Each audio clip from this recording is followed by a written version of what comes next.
Good evening, everyone. Welcome to the Weirdos Assembled webcast, where we no longer curse. I am your host for tonight, Rainy Rider. Tonight we also have AZDZ Moto. Say hello. The adventures, but hi. AZDZ Adventures. I'm sorry, it's been a long day. Nothing of consequence. I'm just kidding. Nothing at random. I'm gonna fuck up everybody's names tonight. I did it on purpose. No, I did it on You said purpose. no F-bombs. Number one. I'm going to mess. I did it myself. What's wrong with me? How Okay. long do you got? Apparently it goes through the whole thing because last time I don't think we started breaking loose until about an hour into. But anyway, go ahead. Yeah, for now. We'll talk about that later, but go ahead. Juice. Say hello. What the frick is up, everybody? All right. And then the man Yankee. Hello. Greetings, mortals. So yeah, we should be getting a couple more people, but I think they're running late. I know that Bleak wanted to get in tonight, so I did send him a reminder. So Gma, why can't we cuss anymore? So as everyone knows, I got monetized. The channel got monetized. I make money off these videos, and the understanding was 30 seconds into the video, there was no cursing. That has actually changed in a while ago when I logged on. I logged back into Studio. It gave me an alert that one of my videos had been partially demonetized. And when I looked at it, it was because somebody had dropped 5 F-bombs. And I know we were pretty tame, I think, in that last one. Mm-hmm. So when it says 5, I'm pretty sure that was all through the entire video. But as anybody out there in YouTube land knows now, if you're monetized and you have a channel that you're trying to monetize, we all had to go through and check the boxes for this is the stuff. I mean, it's every video you put out. You have to check the box. It does not contain drugs. It does not contain paraphernalia. Nobody got shot in this video. There was no violence. There was no cursing. There was no illegal drug use. And it even has like stages, everything. It was like, you can use this word, and that will put you at level A. You use this word in less than 30 seconds. It will put you at level B. If you use this word through the entire video, it will be partially demonetized or completely demonetized. So if you hit level C, that will completely demonetize the video. And if it's severe enough, they'll actually pull the video off of YouTube. And with enough strikes, we all know if you get enough strikes, you'll lose your channel. So in the interest of not losing my channel, it did tell me I was completely demonetized, and I did a quick appeal, and they only partially demonetized me. So having said that, we're going to try very hard tonight to keep this kid-friendly, mostly. I don't know. It doesn't have to be friendly to kids. You can still drink on the channel. You just can't do drugs. Well, you can't. I don't know what's in this cup. No, you can drink. You can actually drink now. No problem. So there will be more whiskey tasting and stuff, but no cursing while we do our whiskey tasting, which might be hard. So anyway. It might be hard for a couple of you guys. You'll have to pre-record. Yeah, you guys don't drink. So, Out. so having said that, yeah, we're just gonna have to watch ourselves tonight. We got a lot of people in the chat tonight. I am glad to say. Gma, obviously, because she had questions. First one in tonight was Angel Face. Welcome, Angel Face, again. Sick Bastards in, Journey of Jerry, Diana Pillion style. Yeah, Diana actually wanted to remind us that along with not cursing, those words we talked about, that we are not allowed to do nudity or sexual stuff either. So yes, keep your damn hands to yourselves. Which is also a married couple. Yeah, which is also broken down into tiers, and it's really weird. The tiers is like, well, for the first one is suggestive lewd behavior to include toys, mentions of toys, or use of sexual items. So, and then the second tier was overly focused on scantily clad body parts, and it really goes through this whole list, and there's videos for each section. So yeah, it's crazy. So yeah, not that I have a whole lot to worry about apparently with any of that other stuff, except for cursing. I am a sailor, a biker, and an ex-convict. So I mean, I got all the strikes against me. But hey, let's play. So tonight's theme is going to be on what do you need to bring to a campout, and what do you not need to bring because it's already going to be there, or you can get it very readily available. So we're going to go, apparently, let's open with Yankee because he's probably our most experienced camper and woodsman. What do you think, seeing other people pack for these trips, what do you think is just absolutely not necessary to bring on a camping trip? Well, I'll actually balance this out a little bit. Surprisingly, I hadn't done too much camping until I got a motorcycle, honestly. Most of my hunting and fishing expeditions were done out of the family. We do call it the deer camp, but it's really more like a cabin, as I think some of us can attest to. But that being said, I will say I do have to generally be pretty careful, about packing only the essentials for what I'm going to need for any camping trip because, well, let's just face it, you guys have seen my bike. How much cargo can I really fit on that thing? Not that much. Yeah. The bag's I mean, Nar had me beat for a while, but Angel Face is making fun of my head. You know, hunt her down. well, that's just low hanging fruit. But I know, right? anyway, but so that being said, well, obviously the first thing you got to do is to figure out like what type of camping trip will this be? Are we going to be camping on a property like Forgotten Angels or at like some sort of resort type area where yes, you are setting up a tent, but there will be what amenities will be around essentially, or are you doing wilderness camping? And then obviously the next important question is what stores or amenities are nearby that you can make use of because that's going to be pretty important as to what you'll actually need. First thing that I usually make the priority for is shelter and the sleeping arrangements. So that's going to be my tent and then whatever I'm using for a bedroll / ground pad. Traditionally I just had a little inflatable air mattress. There'd be like a little sleeping bag. And when I say inflatable air mattress, I don't mean like one that's like a queen size or twin size bed. I mean like one of the roll up ones that I actually got from Cabela's. And I usually just inflate it the old fashioned way with my lungs. Um, and then, right, but then you want to get that all sorted out. So tent and sleeping arrangement are the priority.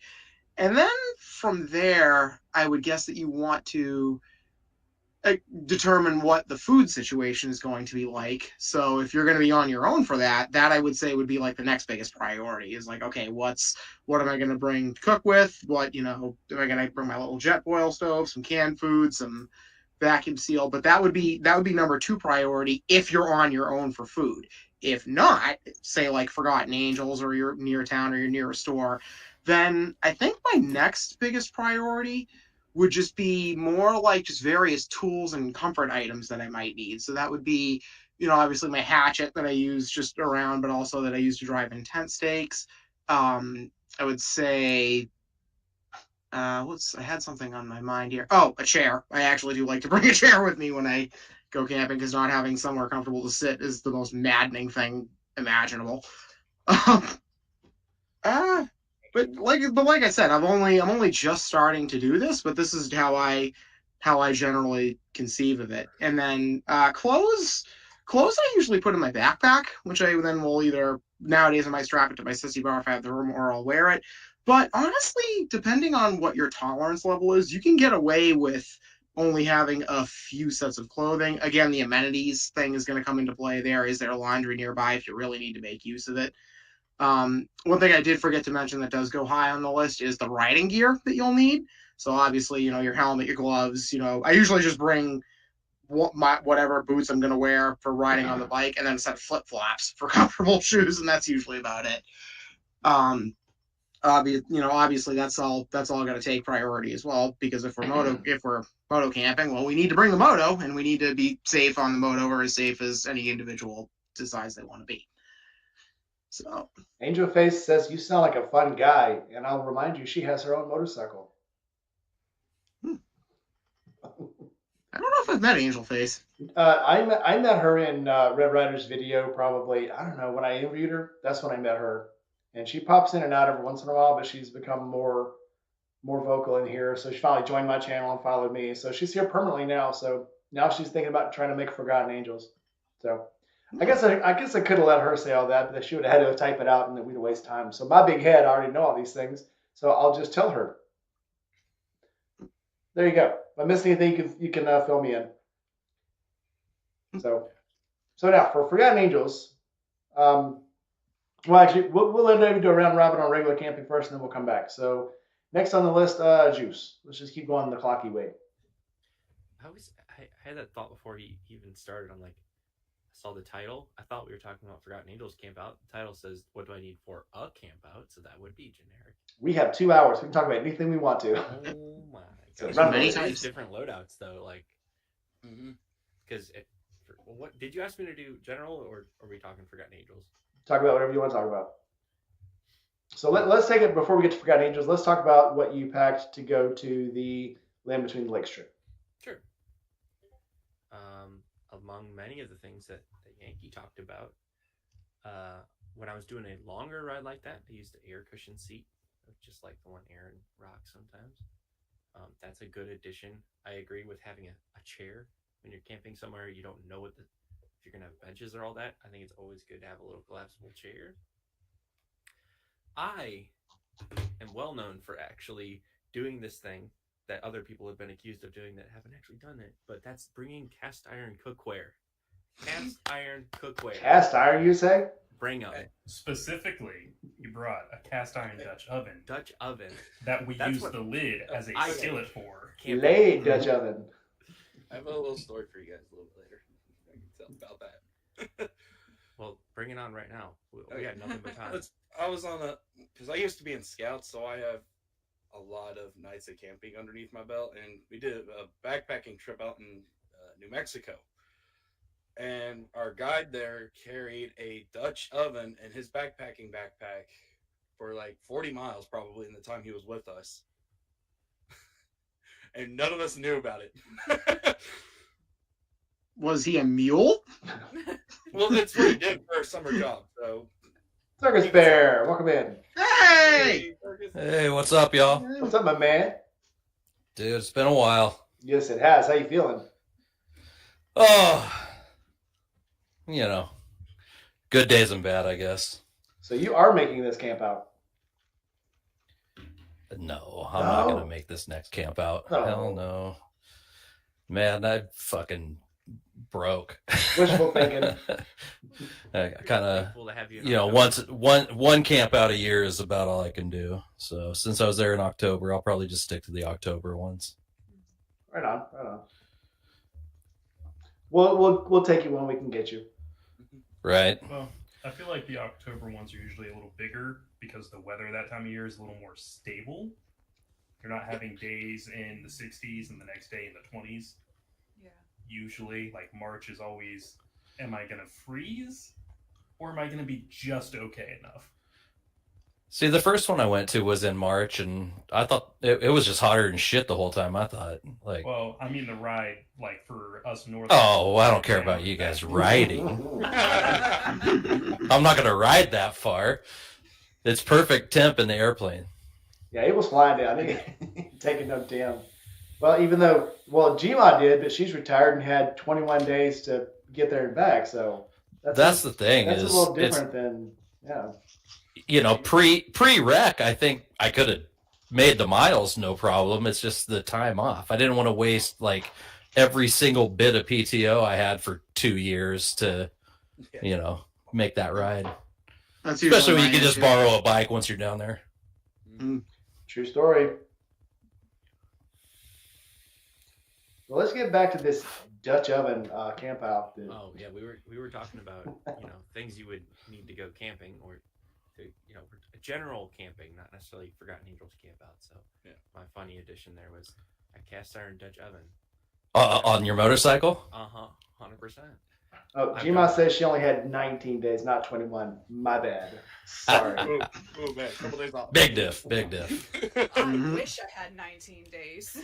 But yeah, I mean on that trip to Land O'Lake, but like that was the most loaded out I've had my road king for sure. That thing was full of everything that I would need and probably a bunch of shit I never used.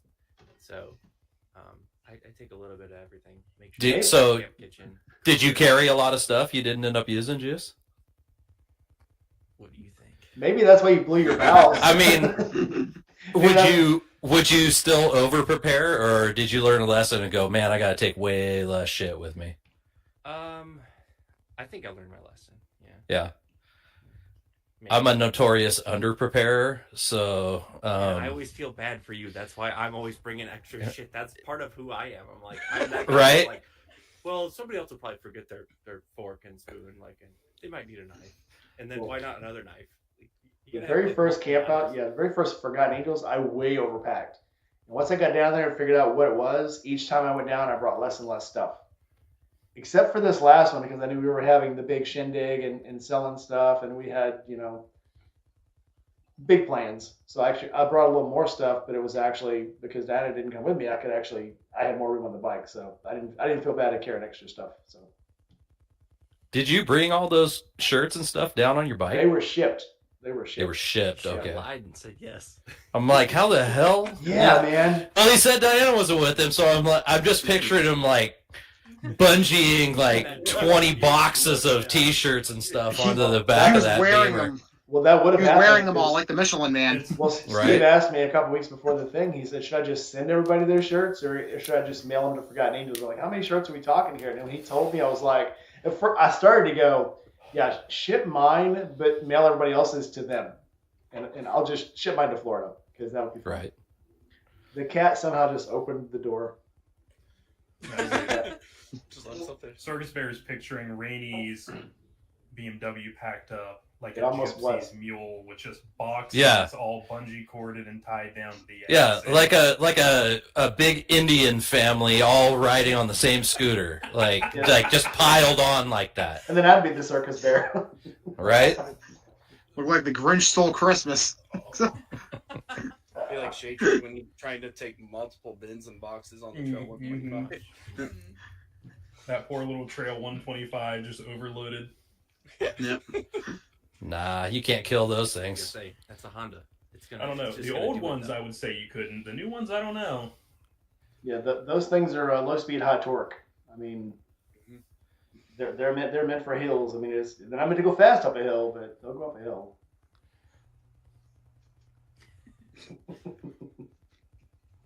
I love Yeah. that there's always the cat. Oh, cattail. How you feeling, Mike? First serpent. After your wreck? Well, it's gone from a dull ache. So it was like a shovel in my back, and now it's just a dull ache. So it just reminds me it's there every once in a while. Nothing like yours, obviously. So mine's probably feeling now like yours does now, but yours was what, a year and a half later. So Yeah, right. His wreck was a little worse than yours. his So, was much worse than mine. Yeah. It was very serious. in case there's anybody here who didn't know, Circus Bear was involved in a Yeah. very serious motorcycle Very accident. serious. I am glad that Mike's was not as very serious because, man, I hate seeing you guys go down. Like it's Yeah. like, right after my wreck, there were a couple down in Tampa and stuff, and David crashing and all that. I'm like, God, maybe these motorcycles are dangerous. Well, I have to remind everybody, it's not if you're going to crash, it's when, and everybody gets their turn. And you Yeah. hope yours isn't, Devin. I hope yours isn't serious, but it's going to happen. So all you can do is prepare for the worst. Wear your gear to your comfort level. Obviously, this damn cat, and but you just have to be ready. So I still think it's funny because I went down harder than you, but I got less injury. that thing slammed me. It was ridiculous. No, What? I didn't even hear what happened yet, Mike. Like, how'd you wreck? So we had a week straight of ice storms, and Uh-huh. it was warming up. Do you I mind? can't wait to ride. But it was warming up, and so Monday morning, I looked out. There's no ice on the street. All the snow almost is gone, except for like up on the grass. I'm like, I'm riding to work today, because I've been off the bike for like 9 days. Get out there, get on the bike, get down the road, probably a half a mile, and I hit the only patch of ice between my house and work. Mm. And when I hit it, I saw it coming up, and I slowed down to like maybe 10 miles an hour, and I was just trying to like scoot through, and it just slammed me down sideways. I mean, it was quick. If you watch the video, even when I slowed the footage down, I recorded something like 72 frames a second. One frame I'm up, the next frame I'm almost all the way down. It was just that fast. Yeah. And I bounced back up. Actually, if you see the video, it looks like I didn't fall at all because I hit the ground and bounced back up. She's under here. I called the exterminator. she's not Hi, Diana. Just said hi. Say bye. Say bye. Bye, kitty. Bye, kitty. She's a big one. But yeah, it was. I mean, it was just so fast. I actually bounced up, and at first I didn't think anything happened, and then when I started trying to pick the bike up, I felt something. And I was like, that doesn't feel right, but maybe I'm just straining. No one would help me, which was the bad part. People were driving around me. Holy shit. And yeah. And we'll talk about that in a second. But yeah, when I finally got the bike up, I got the kickstand up, I was breathing hard. But I was like, okay, you know, it wasn't that hard to pick the bike up. Maybe I was just excited. My adrenaline's up. Okay, my adrenaline's up. And then that's when I got the bike turned around and I realized I didn't know which way to go. It just didn't dawn on me like, this is a problem. I was like, wow, I don't know which way to go. Well, let me just kind of turn and it's that way. And then I started down the street. And when I got down to where I thought was my street, I started slowing down. And I didn't know if it was my street or not. So I pulled off to the side of the road. And I'm like, is that my street? I don't even know. And it literally is the only boulevard with a double, you know, in two lane split road. I'm like, I kept staring at it, like, I don't know if that's my road or not. I'm like, well, maybe it's my road. And as I drove down the street, I probably would have passed the house, but Dad had the garage open and was standing out in the front drive waiting for me. So, and still, it didn't dawn on me that something's wrong. So you rung your bell pretty good. I rung it pretty hard. Well, you don't know this. So once I got to the ER, they sent me in. They get me ready for X-rays. And as I'm sitting here, they put an IV in me. And as I'm sitting there, this is probably 5 minutes after they put the IV in, I started feeling weird, and I had a convulsion. I had a seizure. And they say a seizure is your body resetting its clock, and I guess that's what happened. Because when I came to, I felt entirely different. That's when I realized, holy shit, I should have came straight to the ER. I should have left the bike on the side of the road and called an ambulance. And you don't, right. I don't know, man. I needed to reset, I guess. Well, some asshole that went around you probably should have stopped and checked on you and called an ambulance for you. Yeah, you would think, right? But yeah, Diana posted that she was upset and, you know, kind of, you know, mad that people were just passing on the road. There were people that actually posted, well, he's a dumbass. Why was he sitting out there in the middle of the road? You know, he should have been on a bike. One dude told me in my video comments, he said, you should have had chains on that motorcycle if you're going to ride in the ice. I'm like, one, this is Mississippi. You can't put chains on a bike here, for one.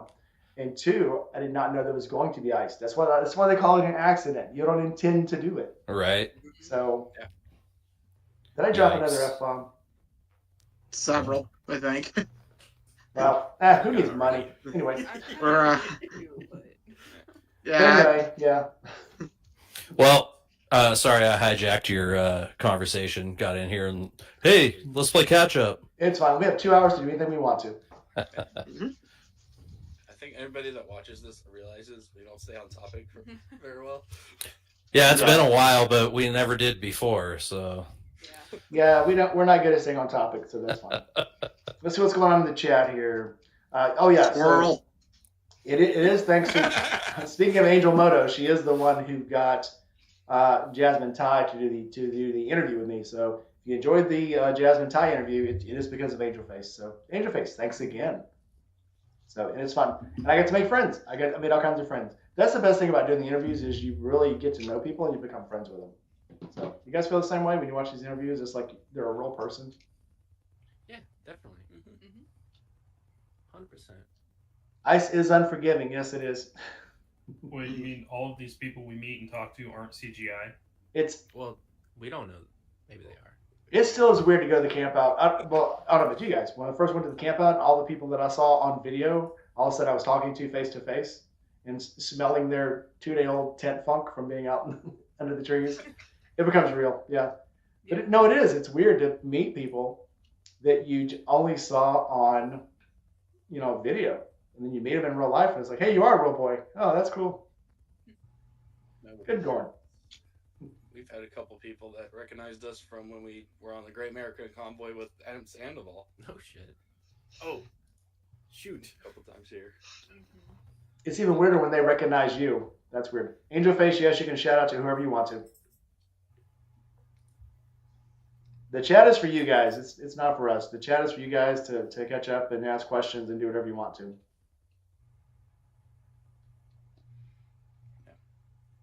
Yes, I have squirrel disease. Jason Ghost says we have squirrel disease. That's True story. valid. All right. Well, to get partially back on track, nothing at random. So, camping experience. I know you try to act like the naive one, but you actually have more long distance traveling and road travel than we do. Yeah, I'm still a new rider. It's okay. Yeah, I'm still a new rider, but yeah, I've done 5 iron butts and yeah. Been playing that bit for 20 years. I wouldn't say I'm still a new rider, but I would still say I'm not super experienced because I don't hit very twisty, curvy roads, technical riding. I don't do a lot of that. So I still have a lot to learn in that regard. As for campouts, I've predominantly attended the Forgotten Angels campout. We attended the Weird as a Symbol campout we did, the super secret campout in the Hocking Hills area that Throttle hosted, and then camp out at the quarry, which is where I met Loose Juice. And there's, we can talk up and down all day about the physical items to bring to a camp out. But I think that there's something that people definitely need to think about bringing with them and keeping in check at these events is their attitudes. At all of the campouts, I'm going to throw the camp out at the quarry kind of under the bus here. I'm going to preface this with, I loved the camp out, I enjoyed it, but there were a lot of a-holes there. Understatement. Yes. I, unfortunately, was camped out near all of the Dyna Bros that went and got performance baggers. They were bagger bros. And Bagger bros. There was one night somebody literally picked somebody up and slammed them through a table. There were other things I'm not going to mention on camera that I witnessed. And I saw a chick grab a dude and straight up flip him, not just like flip him onto the ground, but like flip him over her, straight up like a judo move, flipped this guy almost twice her size over her onto the ground on his back because he walked over and slapped her butt. And that's not somebody that came there with her. That wasn't her significant other. That was just some random dude. And she just grabbed him and basically threw him like a rag doll. Well, It good was for her. hilarious. That was like instant karma justice. It was great to see, but also that shouldn't happen. No, it shouldn't. Where the Good. Whatever, I'm gonna sue that chick. She hurt my arm. But it's one of the things that I do love about the Forgotten Angels campout specifically so much is you show up there as a complete stranger. Everyone's friendly. People are immediately volunteering to help you set up your tent. People are telling you where things are at if you need to know. People are offering, hey, we're going to go get food. Do you want to come join us? And you've never even talked to them yet. You are surrounded there specifically by people who are not only super accepting, but are also very respectful. And that's definitely one thing I think a lot of people don't think to take with them is a healthy mindset. And I'm one of the people in day-to-day life, you have to earn my respect. But when I go to something like FA, I go there with the mindset of, until you give me a reason not to, you will have my respect. I think it's because the camp out, and I've told this story before about the Honda Hoot. I went there with 4 friends, was there for a weekend, and when I left, those were the 4 friends I left with. I couldn't probably tell you the names of people, had nobody's number, had nobody's, hey, I live here, if you ever come through, stop by. It was like, that was the only people. I talked to other people there, and it was very dry and short and whatever, which is most of the rides I've been on, and unless I knew somebody when I got there, I didn't know anybody else when I left.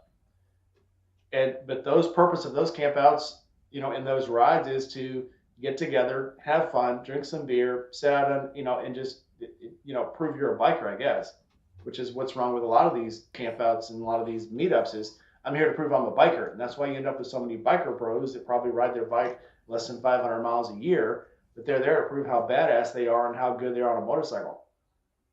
They're totally different. They're different types of events. I mean, yeah, they're both called campouts, but one is a more, biker dude campout, and the other one is a charity campout that is attended by motorcycle enthusiasts. Yeah, there's just a big difference. It's, That's I always think about it like things like Sturgis.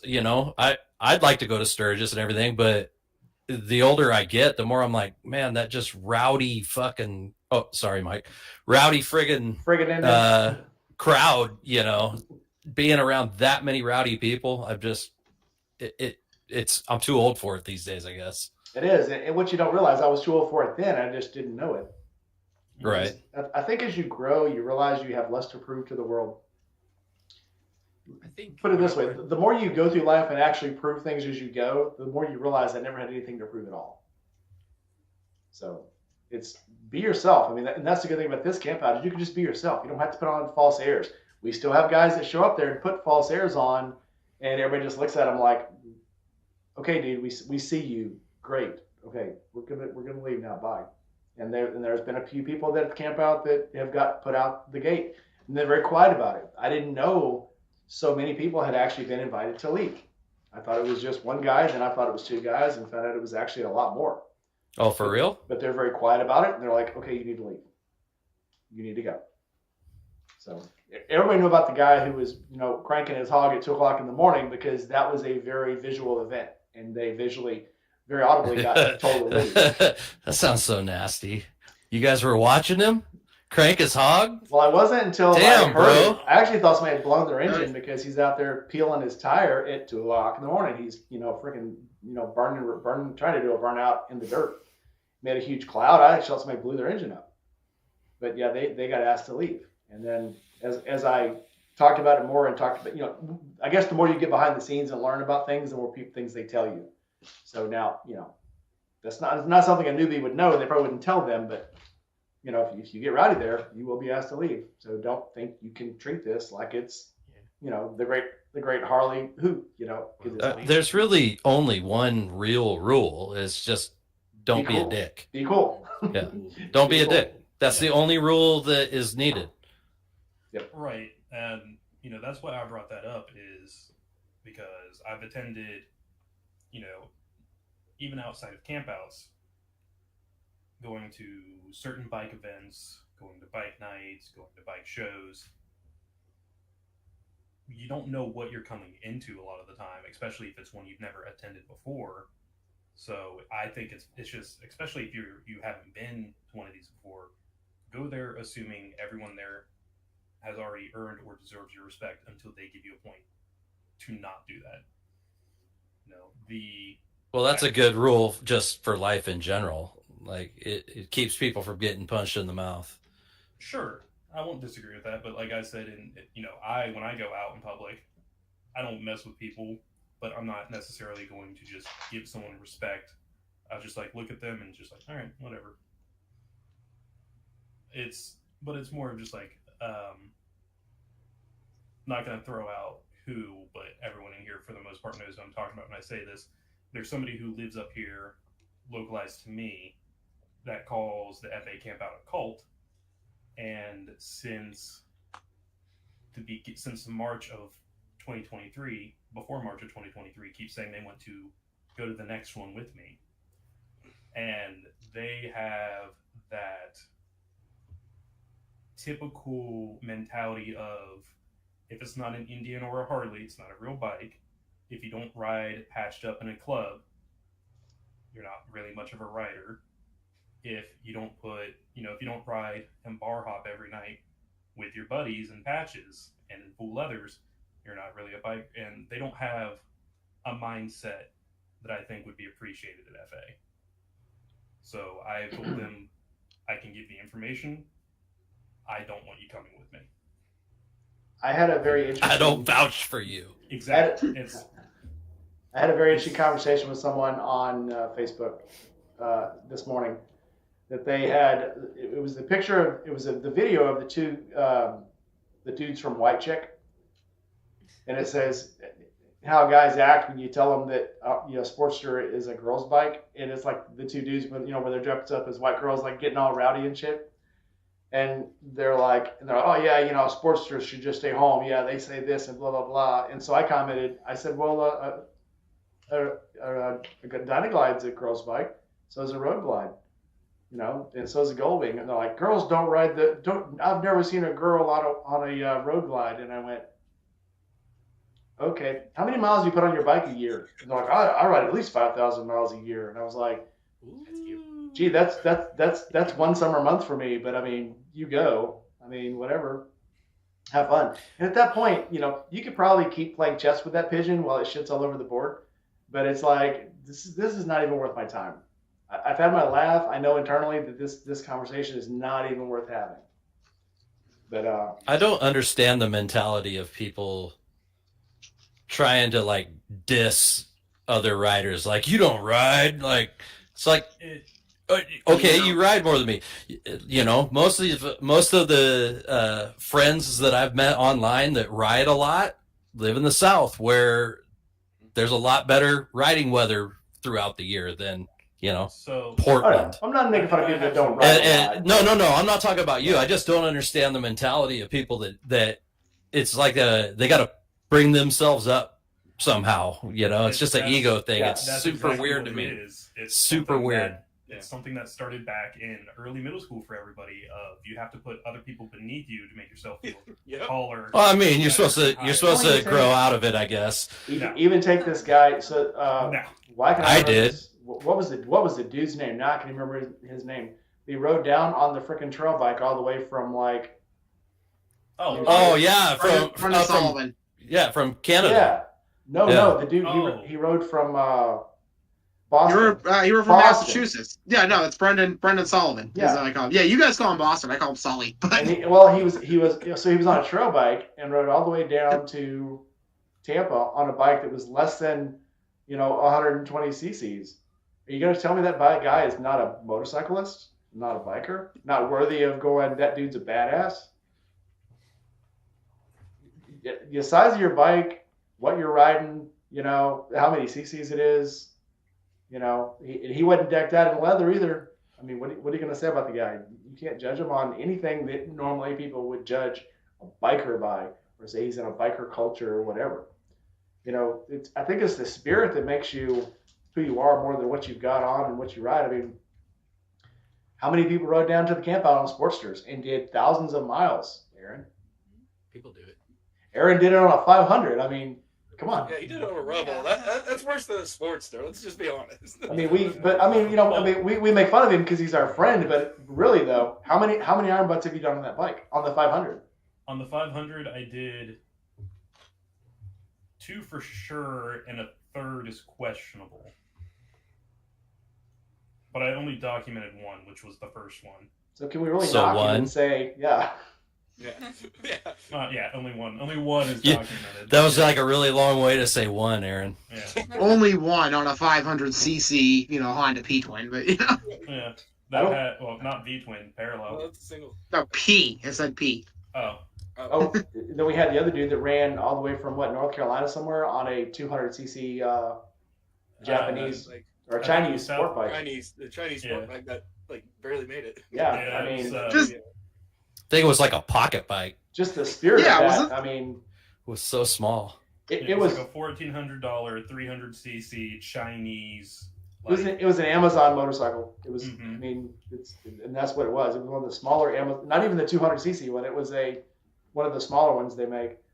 So it's like, what really makes you an adventurist? Getting out on a 900-pound cruiser with bags and a windshield and a stereo and heated grips and a heated seat, or getting out on anything you got and just fucking riding it till it breaks. Do Did it. it I again. mean, the longest What? the longest trip I've ever done was not on my Goldwing. It was on my 900cc Kawasaki Vulcan. And I mean, that was like a 2,400 mile trip. We went down to Utah and back. And I had that thing loaded up as much crap as you could probably get on one of those. I mean, if we're throwing out like people who've done some insane trips on two-wheeled instruments that shouldn't be ridden like that, I think we need to give credit to somebody that goes by the handle Dumb Rush. Oh yeah, we Instagram. did last year. He went coast to coast, and I believe, if not the whole way, most of the way back on a like 30 or 40 cc scooter. I have a story about that. Yeah, he did coast to coast on the 50cc scooter. Or 50, okay. Yeah. Hey, they do that in Italy all the time. And then he traded it to a guy for a Sportster and Right. brought that home. Yep, Right. He there's- traded it to was it Chicken Rick?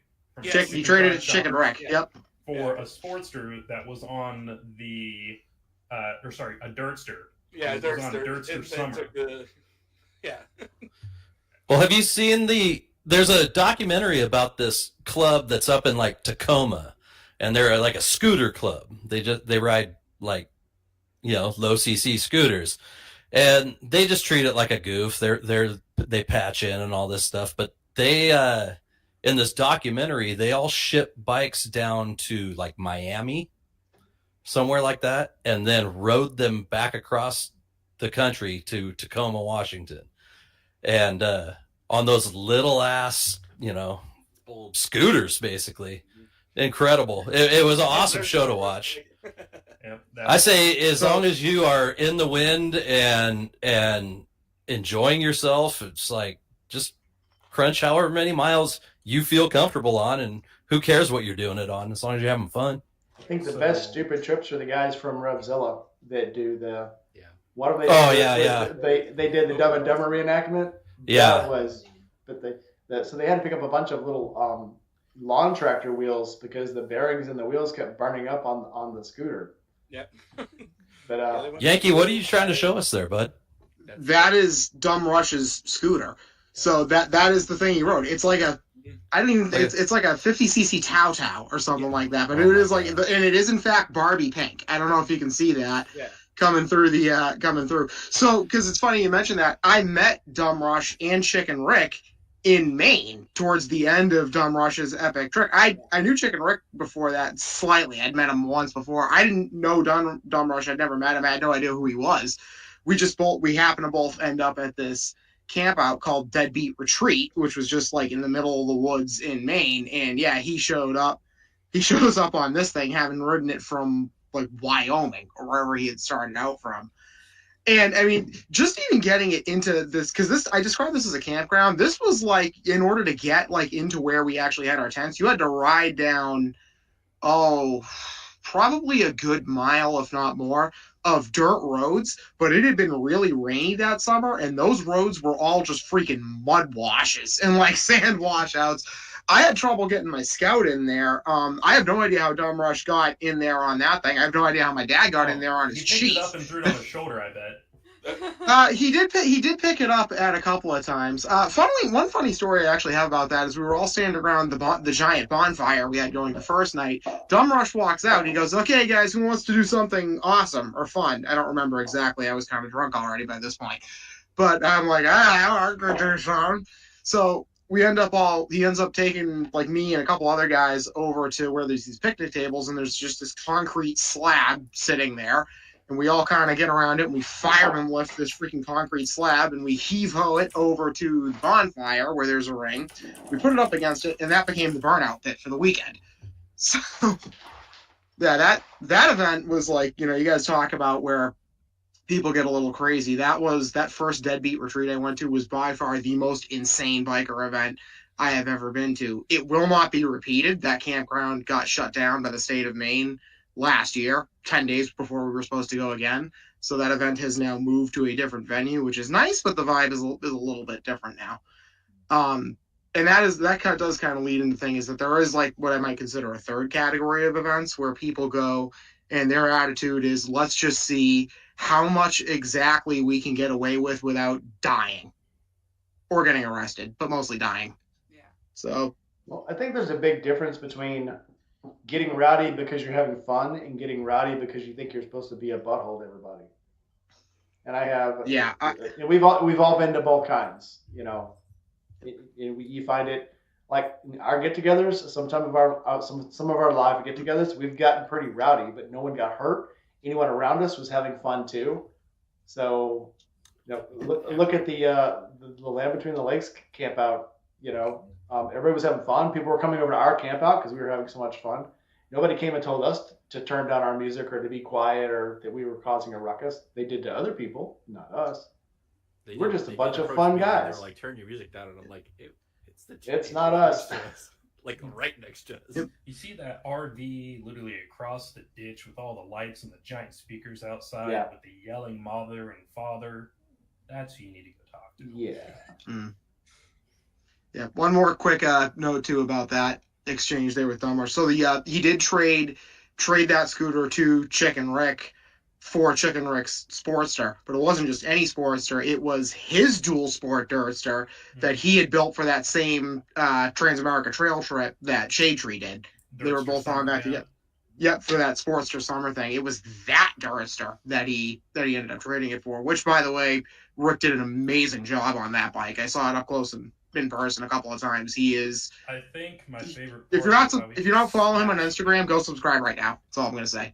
Yeah. I think my favorite part of his bike though was how he just took a hammer and smashed in the front of the gas tank, so he had room for his bars to turn. Yeah, he kind of did. He's done some pretty cool stuff. If you've ever followed him right now, he has this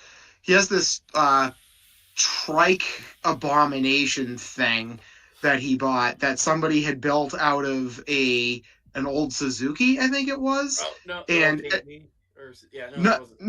like a Suzuki GS, like an old Suzuki GS 500 something. I don't remember the exact number or designation. But when I was listening to a podcast with him, and he said when he bought that thing, it looked like it had been professionally done. Only it looked like it. When he actually got it home and took a closer look at it, what actually happened was somebody had chopped an old like Suzuki quad runner in half and like welded it onto the back of this thing. But that bike is the one that, or trike rather, is the one that he painted to look like a John Deere tractor. I have a picture of it. Yep. Because it was at Fuel Cleveland. It was, wasn't it? Yeah, and he brought it to Fuel. Did he also bring it to Mama Tried? He raced it at Mama Tried. That was it. Yeah, there it is. Yeah. Oh, the light. Yeah. Oh, yeah. It's not wanting to catch it, probably. But yeah. Painted it John Deere green. Angle your phone down a little. There you go. Yeah. A little bit. You can kind of see it better. Yeah, painted it John Deere green, threw a lawnmower deck under it for the Fun Unlimited class that Mama tried last year. He is one of my favorite builders, just hands down. Like him and Weaves are basically the two guys I look up to for that. I know he was trying to sell it, so I don't think he has it. I think he did sell it. That's what he does. He uses it for a little bit, sells it, moves on to something else. The last Deadbeat retreat I was at, which was the one in New York, I actually got to ride around with him a little bit, and he was on his KZ1000, the police one, like Josh had for a minute. Yeah. All right, enough of me ranting. All right, so about camping. Yeah. We kind of went back into So it. what I else? was trying to find What else Bleak. do we bring? Well, Bleak wanted to get in, and I was trying to find Bleak because he was very adamant last week he wanted to be in this week, and I can't find him now. So, Juice. He's probably crying in a corner somewhere because you forgot about him. I had to let the dog out. I hope you feel bad. Right now. What's I up? don't say that. I don't like Bleak. Oh, I said I'd be right back. Angel Face. So Angel We Face were wants talking another crap about you, shout-out. Juice. That's why we all got quiet when you got back here. So Yeah. Angel Face does a lot of videos of events. So she asked me to do a shout out to her. If you have not been to Angel Face Motor Riders channel, she goes to a lot of events. She's a people thing. She told me something about a bathtub video she did. I'm not looking that one up, Angel. It's not going to happen. It's not what you think it is. I actually watched it. It is PG-13, if not rated G for everybody. Okay. Come on now. Boo. I don't know. I'm at that age where there's only one pair of boobs I want to see, and so if there's Not that kind of video. okay, I'll take your word for it.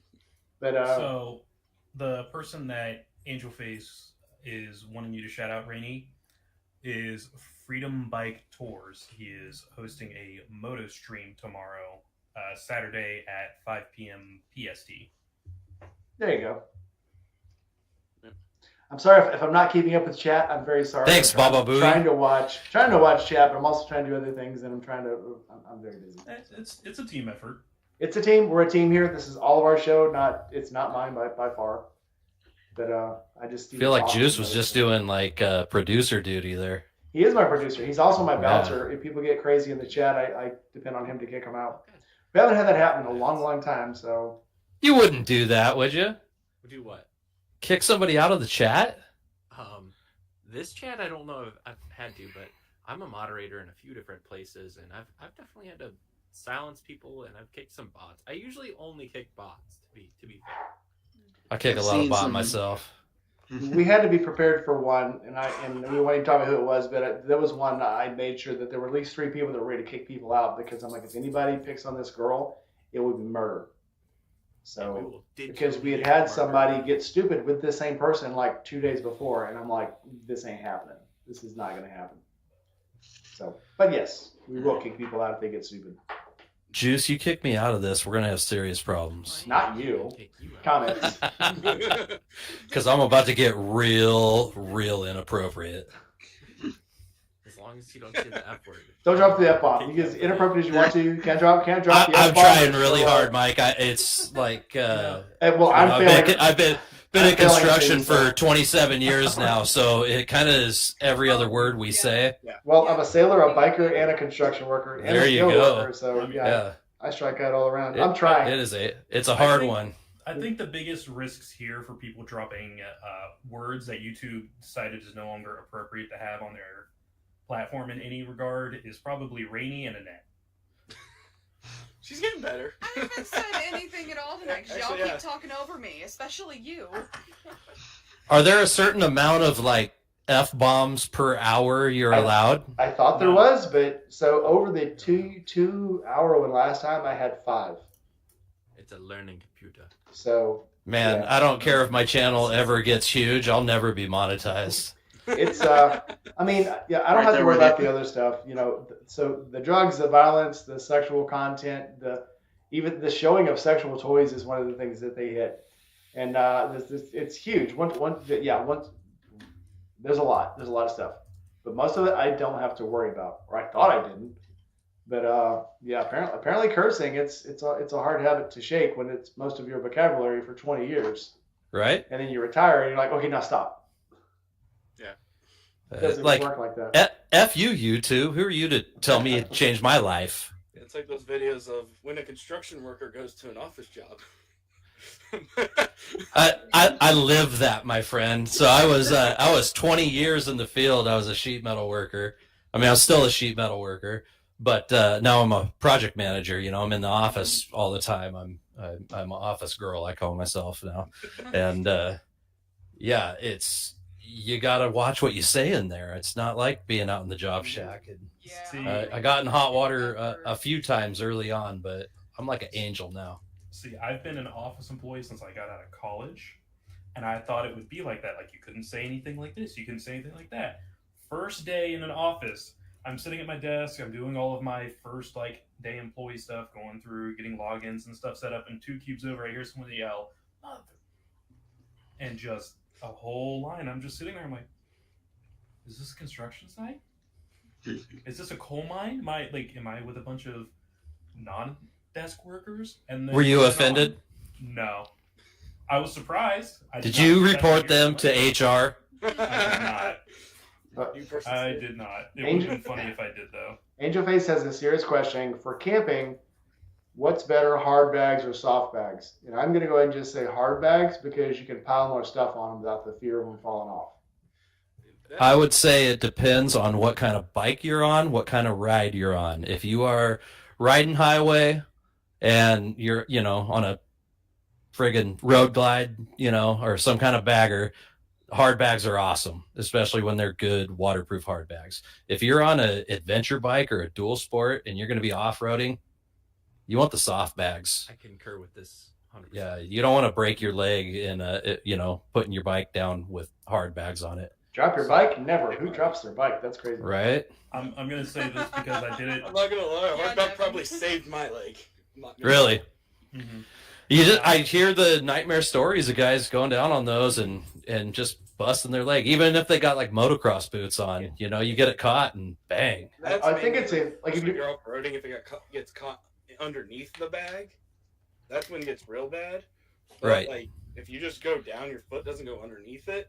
It can hurt Right. you. It just really, and that's what I mean. It depends on the kind of riding you're doing, and I mean, if you're on some real adventure, you're probably going to hit some gnarly stuff, and I would feel better with soft bags personally. I think as far as the hard bags, what you're talking about is that when you run into a tree, forward with it. And there's no give because you're not crashing into a soft bag, you're crashing into something hard. So yeah, I could see it in that, especially with these stainless bags they're putting on these ADV bikes now. That just seems like a death trap. It's like a vice. Yeah. So if we're talking storage space on a bike of any kind, for camping or just traveling in general, I will say get yourself a really tall sissy bar and a nice tall sissy bar bag. And some rock straps. And yes, honestly, just rock strap everything down and you're good to go. I was not a believer of rock straps because I had the nets, and I had the hook nets, and then I had bungee cords. The rock straps, Dinah got me some for my birthday, and it was like, oh my god, these are awesome. They're the greatest. Rock straps are awesome. And they're cheap. They're gonna get some. They're not cheap. They're not cheap. They're not cheap, no. But if you you work real hard, mow a few extra lawns, and save up. They're like $20. They're not expensive. The rock straps are great. But yeah, if you're on compared to a bungee cord, they're expensive. Compared to bungee cords and nets, yeah. The net is $5. Bungee cords are $1 a piece. So, do they cost more? Yes. Are they worth it? Do they last longer? Yeah, hell yeah, they're worth it. And they're so much easier to take on and put off because you don't have to worry about hooking. You just snap them. Rock straps. So much better. If you're on any type of cruiser or bagger, get a nice tall sissy bar. Get a nice big either what are they called? Dry bag. Yeah. Sierra makes them like the big dry bags that just look like a giant duffel bag that are waterproof. Or get I'm a fan of my Nelsonry bag I have, and it came with a big rainfly that goes over it, and it fits over the bag and the sissy bar on my bike. But yeah, depending on your sissy bar size, it might not. Cat butt. See, I'll just take a 50-gallon drum liner, like a real thick plastic drum liner, if I'm when I know it's going to be pouring, and I'll strap things to the sissy bar, put that over it, and just duct tape the shit out of it, and off to the races. Yeah, and I did that. Go ahead, Random. I would say that'll work because with a lot of rain gear, all of your waterproof stuff, it's waterproof to a certain point. Everything has a saturation limit. And I've found this out the hard way anytime I've gotten anything waterproof, because I have taken it far past that saturation limit. Yeah. It doesn't help when you have holes in your gear too. Yes. Right. I have done that bag trick though. The last Dead Beat retreat I went to, on the day I was leaving, I was going to have to drive through a heavy band of rain to do at some point, and this was the first trip I took with the sissy bar. And I had everything stacked up on it. It was looking great, but I'm like, okay, I know I can't make it completely waterproof, but is there anything I can do that might buy me some time, put it that way, just to help out a little bit? And I turned my head, and there was a big box of Glad bags on the shelf. And I just said, well, it's not going to hurt. So I just took one of those, put it over the whole stack, and tied it off and said, yeah, why not? In a pinch, you got a MacGyver stuff. If it's stupid and it works. It ain't all right. stupid if it Somebody works. just asked what are rock straps. I think pop he was this up here. joking. I'm pretty sure Was he? was joking. Yeah, Johnny or Jerry. Okay, who? Yeah. Oh, was it Jerry? Yes. It was Jerry. Oh, yeah, he's But if you got them, you got some clothes, go ahead and show them. Yeah, because they are. I just X'd out. Okay, yeah, we've all heard of them. I didn't realize. Again, I've heard them and I've seen them on a bike, but I never put them on until she got them for me. And I'm like, the loop and the clip is like, this is so brilliant. Why did I not do this sooner? Like a lot of things in my life, I wait till I'm 50 to find out things that are actually useful. It's like, this is so smart. Why didn't I do this earlier? Sick Master says, bring duct tape every time. Yes. Somebody will have some. So I don't need to I actually bring it. started bringing rolls of fluorescent duct tape to put on my tent ropes where people won't trip over them at night. And that was probably the smartest thing I did the camp out before last. And then the last one I actually just put lights on it, which in a group camp like that, I absolutely suggest you get those party lights because it will help you find your tent at night after all of the lights go out. Yeah, especially Especially when there's when three of everyone's you got with the the same exact tent. same tent. Yeah. Like right next to each other. Ding But dongs. Like, or 3 people set theirs up right next to each other. It doesn't help. I did almost go into y'all's once, because I was like, wait a minute, That would have been really awkward waking up cuddling with you. I'm not gonna. you guys lie. weren't there. So, no, this was in the daylight. I started walking back and I was like, wait a minute. Kevin, your head feels different. Did you take a nap in there, Mike? No, I started to walk to it, and when I went to go, I was like, wait a minute, where's my chair? And I was like, that's not my tent. I forget. I think it was during AZDZ's recent video in the group chat or in the premiere chat. Somebody mentioned it looked like there was an entire plethora of us over there with the same tent. I thought there was more than just 3 of us over there. Oh. It's like, well, if there's any more, we're gonna have to start getting flags to hang off of them. So It was, the Wolf Walker subdivision. Yeah, there was like 2 or 3 more throughout the camp. Yeah. Those compounds. And the one before last time, Jess had one, but it was on the other end. It was she down had by. the Lone Rider. But it looked like it still. She came and looked at mine, and she's like, "This is much bigger." Because we also saw the video where she didn't have him staying there with her because it was too small. And then she went inside mine, and she goes, "The big mattress would fit in this one, and there'd still be space." And I'm like, "I know." Yeah, so I think the cabin, the sleeping cabin area of the Wolf Walker is a bit bigger. Yeah. But the garage, I believe, is smaller compared to the Lone Rider. I fit the BMW in there, and if you can fit that big girl in there, you can fit some stuff in there. How much do these tents cost? $200. The Wolf Oh, Walker, you guys are out of your minds. $215. Well, it's Not that bad. $215 on Amazon, and the What the direct hell? competitor being the Lone Rider, which is like a $700 tent.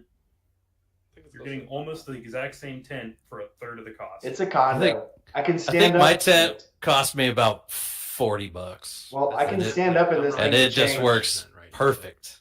Well, I actually got 2 of them because they forgot to send me one little part and I told Amazon, and they just sent me a whole extra tent. I had a big 2-man tent, but it was still only like 3.5 feet high. You gotta literally sit down to get into it. You gotta crawl into it. This thing, you can stand up and walk all around the inside of the tent, walk out into the garage, get dressed out there, walk out without barely bending over. How small does it fold down? It folds down to, Let me go grab mine. it's Hey, why don't you do that? It's not very big. It folds down. And if you're over 6 foot, you cannot stand up completely straight in it. Oh, poor Mr. Tall Person. Yeah, but how different is that from a 2-man tent? I know you've been in this ball. Damn, too. what gang? But my head rubs on top of the roof. The garage is just worth it. Just being able to put your stuff. Again, the garage is bigger. It's still bigger than a normal tent. You can put all your stuff out there. Put a tarp down. You can I'm make cheap, this though. smaller. That's I'm huge. just lazy. It's not that big. It's not cinched down. I could cinch it down. If I got more air out of the bag, it would pack down significantly smaller. Yeah. I'm just really lazy. I think ours is Well, like that. I pulled mine down really tight. It's not here. I actually left it because I had to bring all the T-shirts back from the last camp out. But it'll get a lot smaller. But it was so worth it. Absolutely worth it. Have you guys seen the new Lone Rider tent that has space for 2 bikes in the garage? No. I think I sent Aaron this when they released it. It's huge. It's a base camp tent.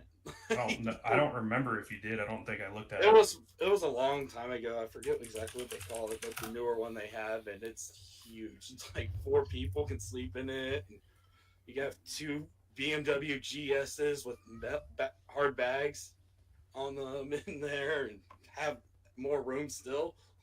I get a lot of hate mail still. Aaron, you probably do too, about my Wolfwalker tent. Like, oh, there's no way that's as good, and mine's blah blah blah. It'll last for years, and I'm like, The only negative comments I've gotten is I talked about in the video. I didn't talk about it in the video, but in the video itself, while I was setting it up, I mentioned that I was going to waterproof it with the waterproofing silicone spray. And somebody's like, well, you got too cheap of a tent. A good tent, you don't need to do that on. I'm like, No. this is to help the longevity of the tent. This isn't just because it I needs mean, it. even after so many years, you do need to do that on the expensive Yeah. tents too, because that stuff breaks down over time. Right. Why not just say, who cares? yeah. That's why I buy the cheap stuff. Of course. The Yeah. best Of thing course you can do your is- expensive tent is going to be better than this. I don't Yeah. care. I didn't pay that much for mine. The only other negative comments I've gotten on that I've noticed were I couldn't even get through the first 10 minutes. It took too long. Oh, I've heard I online. That's a pretty much a raw setup. I did not fast forward at all. I did a 2-part video on something I did for the gas tank video. It was a 2-parter. I broke it up, and somebody said, "Well, you should have summarized in the first part of the video about when you made the second one about what happened in the first video." And so I commented, I was like, "Well, just go back and watch it." And they're like, "Well, I don't have time to go back and watch the first one." Then don't watch the second one. If you don't have time to watch the first one, what are you doing here? Do you start Seinfeld on the last episode and work your way backwards? People just want you to do everything for them anymore. Some people, it's always, so when people comment now, before I comment back, I always go to their page and see how many videos they have. And usually it's 0. Or the last video they had isn't theirs. It's a bunch of videos that they liked or put in a play file. But the people that were nasty never have videos. I've seen that. So those people I just ignore. That's just my fake accounts that I use to trash you guys. Keeping us on, you know. Angel Face asks, how many people carry a second key on them or a second wallet in Devin's case when they drive on a I motorcycle? still found it. Thank you very much. It's a little beat up now, but It's very beat up now. Is this the same wallet you kind of temporarily lost in Georgia? Yeah, it's got a little more road rap. Like that, what that lady did to this, running it over with her car, is nothing compared to what I did. Still What is this extra key you speak of? Wait, you guys have keys for your bike? Your motorcycles came with more than one? Some. Yeah, mine came with 1. Yeah. I have this. batteries to my. To be fair, This. it came with 2 keys for the column lock, but only 1 key for the ignition. So Yep. No, I think I only got 1 key too for Really? the got two. column and the bags. I got 2 keys for the column and just the electronic key. That's it. With Harley, you technically don't need a key unless you do have that handlebar locked. Oh, I will recommend Put the password in, right? if you haven't changed your password yet, change it. Even though you don't, even if you don't intend on using it, because everybody's passwords are exactly the same Really? Password for what? for your Harley. Security code for if So- your fob dies on the newer Harleys. Or Ew. your fob, so you can start it up. I changed it, even though That's some high tech crap. Yeah, I changed it knowing that I would probably never remember it, just where it won't get stolen. Password for the bike. Yeah. It's Yeah. basically. I don't want all that shit though. That's like more things that can break. No, I don't Like even more use it. things that can go wrong on a motorcycle that you can't fix yourself. You can still use the key. But if Yeah. you don't have the key, you can put the code in to start the bike. Yeah. So the Yeah, code is if either the battery inside your fob dies or if you lose the fob itself. Yeah, so you can get home basically. Mm-hmm. You know what they should do is Now give there's a you key. like a key and maybe like a hole to put that key in to activate your motorcycle in case something went wrong. Maybe it should be unique too. I will say it was convenient on the BMW when I had it parked up last year when I did the snow ride 2 years ago to not have to find a keyhole under 6 inches of snow. You know, That was I used convenient. to agree with you, Circus Bear, until I was riding in this beautiful place of Tennessee, land between the lakes, and somebody reached over and shut my bike off with the key, took it out and threw it across the parking lot. I loved it so much. I mean, that just sounds like good fun. Good, clean fun. The perpetrator may or may not have been kill switched twice that day already. I was. I will say until you guys see somebody go down because somebody hits their kill switch at a stoplight, you don't know how dangerous that is. Gravel parking lot at a barbecue joint. We were okay. On gravel, deadly gravel. That gravel, you got. Devin, Yeah. Devin, tell us about gravel. Watch out for them Rock clippings. The gravel will come out and bite you real quick. So, anyways, camping. Yeah. Do any of you actually like camp when you're heading to the camp out, or do you motel it the whole way, or If On my Sentinel way was home. here, I wish she was here, yes. Sentinel camps? Yeah, She Unless can't she's walk with in. Aaron. Real cool one. She camps and fights bears. Well, she tried to convince me to camp on the way down. I'm like, we're going to be on the road for like 18 hours that day because we were stopping in South Carolina to see Goon, and we are going to hang out with him for a little bit. I'm like, I want a bed. So I'm going to get off work, go home, sleep for like 3 hours, and get up and start heading that way. Little princess. Yeah, Little God, princess. you're young. You should be able to do that, no problem. Speaking see, of I would- princesses, If I hadn't ridden the Rebel like I had, my back might have been okay enough to be able to camp. we can Bro, talk you about had him a because desk he's. job. Come on now.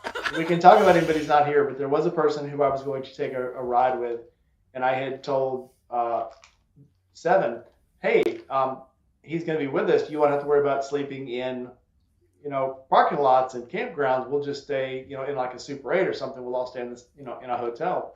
And he's like, "A Super 8? No, we're going to stay in a nice hotel. I need a place with a hot tub and with breakfast and somewhere we can order food." And I'm like, "Y'all know who I'm talking about." But I'm Yeah. like, "We don't need all that stuff." He goes, "Oh, no. We're gonna stay in Hilton somewhere." And I'm like, Oh, yes. Okay. That's somebody. I'm. "Okay, I do not know who you're that talking took me a- about. that took me Yeah, a I'm minute. stumped as well. We'll tell you on the after show." Yeah. All right. Type it on the chat. After Hey. hours. Yankee, what are you wearing? I think there's this crazy dude out in California, Yeah, and he that's wanted it. me to test something for him. Yeah, that's This it. hoodie he was working on. So I was driving Yeah. around there. I'm like, man, too bad I didn't have one of He, those. he even said on the live stream the other night, we were talking about, we'll make sure he gets one of the little sheds or something. And I asked him, I said, "Do you want to be in a tent or do you want to get one of the tiny homes?" He goes, "Oh, no, I'm staying in a hotel." He says, I need a comfort hotel. And so, but David's hooking him up, so it's all cool. by the way, I love how you mentioned that Sid fights bears, but we're also talking about camping gear. One of my camping items is a literal fucking bear skin from a bear I killed that I use as a ground pad. You can't beat that. Disney every time one of y'all drops an F-bomb. Oh, see, I did it too. I'm Oh, sorry. Dude, I think we He passed can the fix it in threshold. post. Don't worry. Yeah, we'll Photoshop it. What I'll do, I'll drop it, I'll re-edit it, and I'll put the beeps in. No, I won't. I'm just gonna say screw it. We won't get monetized for this. Hey, tell your cat I said nice butthole. Loki loves to show it off. Yes. Little troublemaker. Yeah. That's one of my favorite memes. Is the one where the girl feeds the cat and waters it. She says, "Very good, human. Let me reward you with an eyeful of my butthole." So, Sid's the only one that actually camps on the road?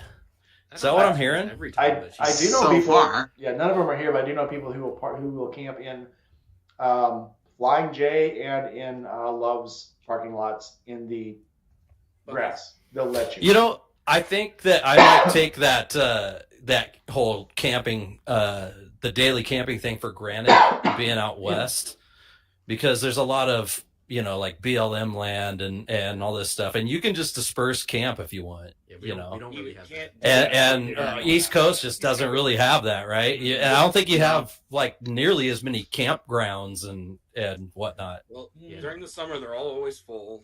They're they're overpriced, and then you also have like if you want, you can do dispersed camping. People do it. It's just not legal. Yeah. There was one not far from you gotta guys. know. Oh, sorry. Go ahead, Mike. I think it was actually close to Father Bobber, but it was called the Bloody Bones Campground, and it's not far from Florence, Kentucky. There's like When I went to 4 stay there, campgrounds near them. it was like $15 a night. And I was like, "Oh yeah," but then when I got there, it was like 45 degrees, and it was when I was going up for the very first when I did met nothing at random, and but it was 45 degrees, and I'm like, you know what, I'm not gonna do tonight? Sleep on the ground.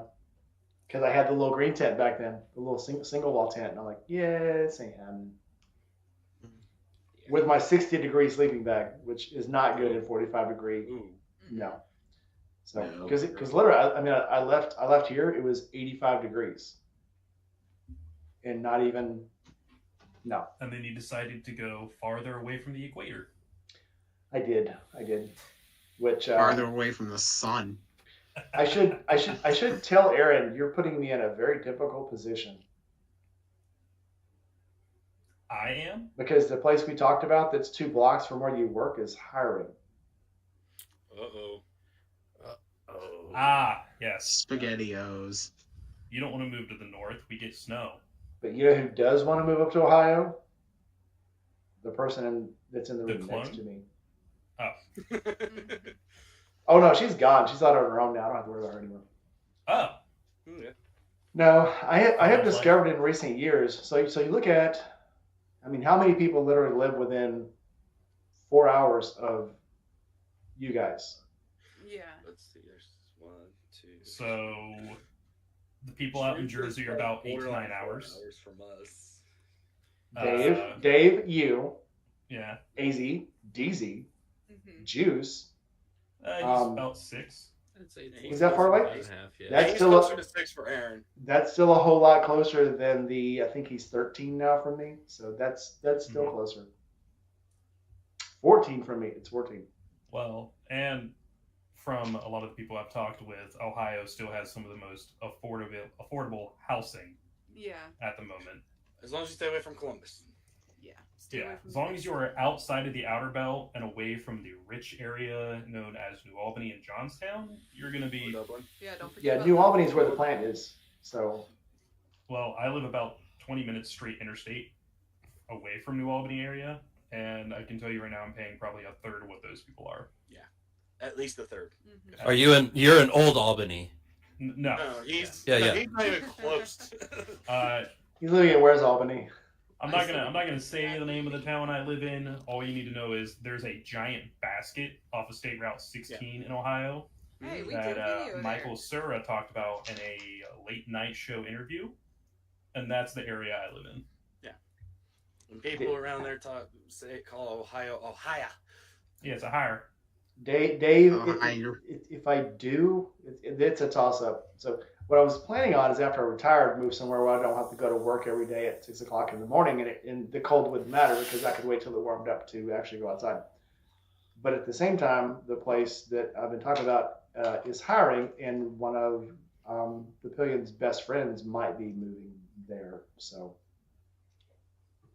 There's lots of good reasons. but there's one bad reason: it's snow, and it's heavy, it's thick, it's cold, and Well, you guys have seen how I am in snow. So Do what yeah. we do. Get a mini bike and learn how to ride on the snow.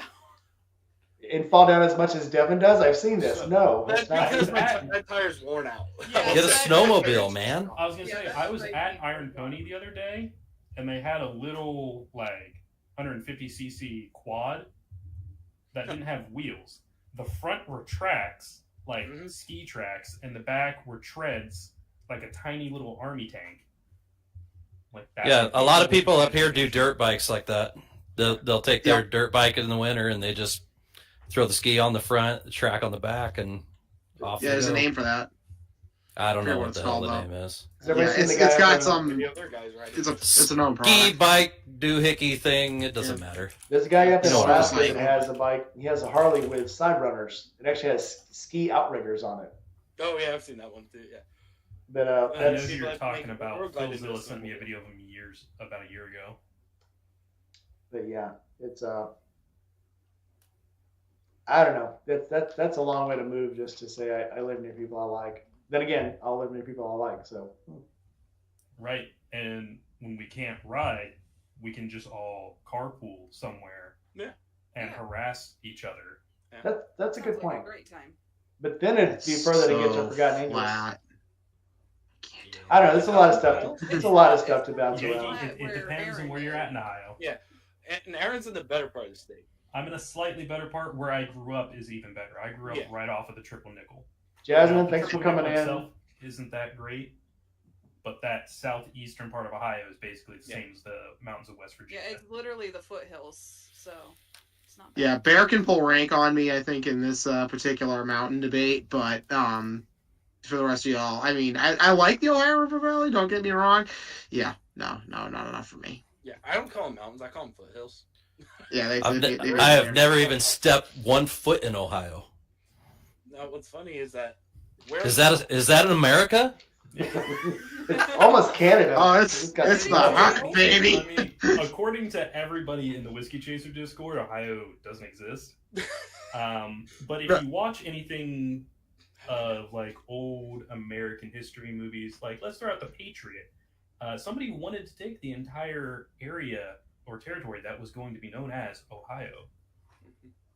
So it's historically documented somewhere, but apparently it doesn't currently exist. Do you even know who George Rogers Clark is? I do now. Hey, we have the most astronauts. We of do. any other Yes, state. that'll give it. Yeah, Ohio. Living in Ohio was so wretched. They're like, I need to get on another planet to get away from this. That should say something. Yeah. Yeah, Weren't we're most originally of them from Indiana. from We had like, one. this area of Ohio where it is actually The flat? Northwest, where it's all flat. I think so. Like, I'm pretty sure one of them was from like Ada or Lima or something like Neil that. Armstrong, I think, is from Wapakoneta. Yeah, Because that's the where one. they have a museum up there called the Neil Armstrong Museum. Yeah. Mhm. So no wonder he wanted to leave. There was nothing here but corn. Diana, no, I have not been to Mississippi. It's a great place. The highways are brown. Ask me why. I'm assuming clay. Is it the same reason why the sidewalks are brown in Portland? No. Probably not. Because they're easier to see when it rains. And guess what? It does a lot here. It rains. Snows. Big old fat rain. ISIS. No, that's why. I remember Josh was asking in one of his videos why the highways, as soon as you get into Mississippi, the highways are brown. It's because you can see them better in the rain, and it rains a lot here. So Hmm. Jerry. It rains a lot here. Ours aren't brown.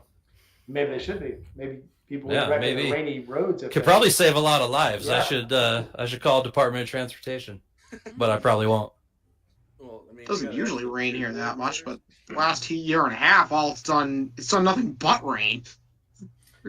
I mean, I will say one thing about Ohio. You can't say it does any one thing a lot in particular, because Ohio is the epitome state of hold my beer and then gives you all 4 seasons in 2 hours. Yep. Mississippi does the same thing. I left to go to work this morning. It was 59 degrees. It is 35 now. And that's It gonna be- was like upper 40, mid to upper 40s this morning, about 8ish. And I think right now it's in the upper 20s, and we have like 3 inches of snow outside. Yeah. Only 3. And- This live stream has devolved to weather Where do reports. you want me to move to? But Listen, weather I- forecasting is a scam. Telling you. Tying into that, that's why I was hitting nothing at random first, because when you take that trip, you start out at one temperature. You have to pack for that temperature. Halfway down, and I should include Devin Honestly, too. Of all of those trips to And FA, Yankee.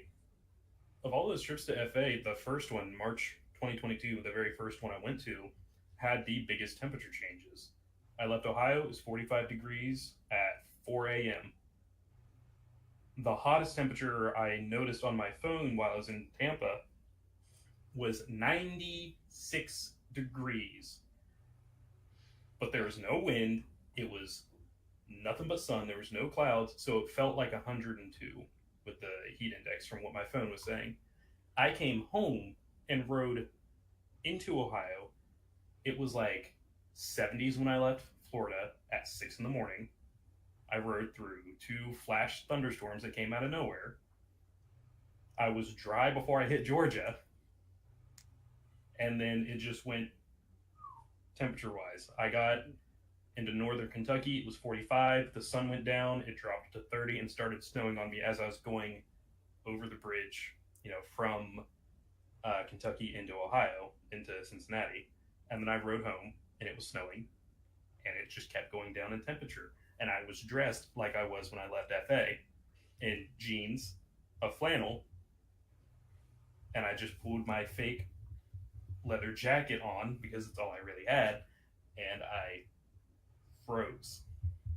Why on earth would you set out to ride across the country and not be prepared for other weather?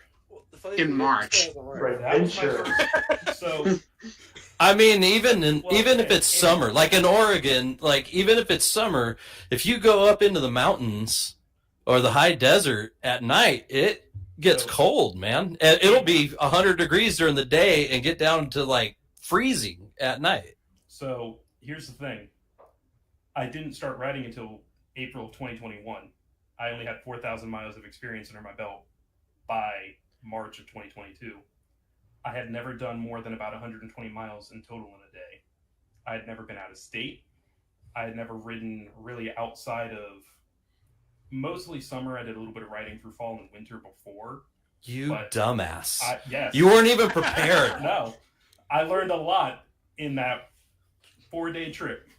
And what's funny? See? It's character building, right? And You're a better man for having messed up so bad.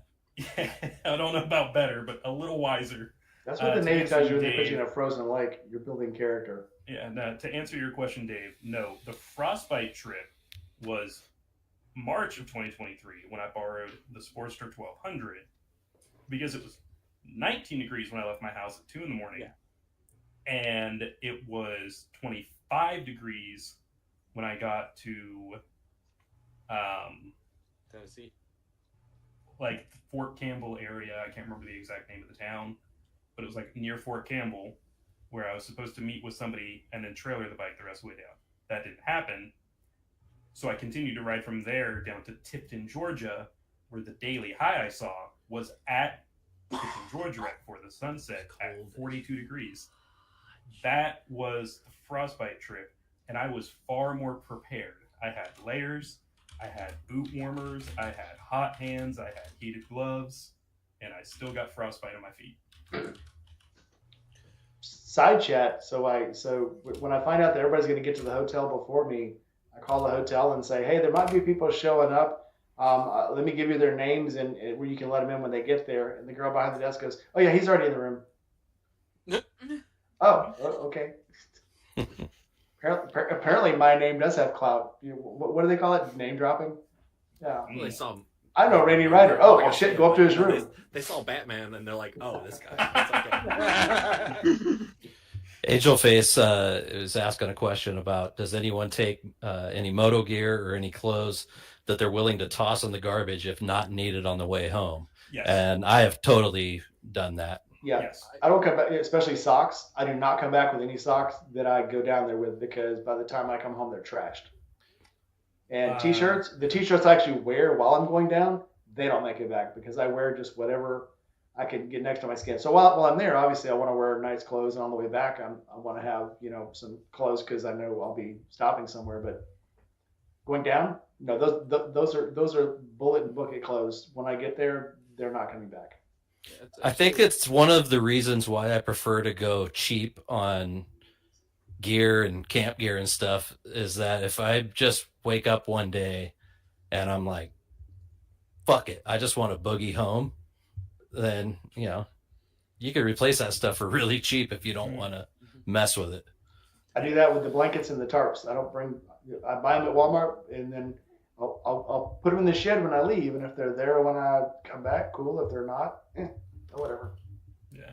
I will say, excluding my first trip, because I literally put everything in a backpack.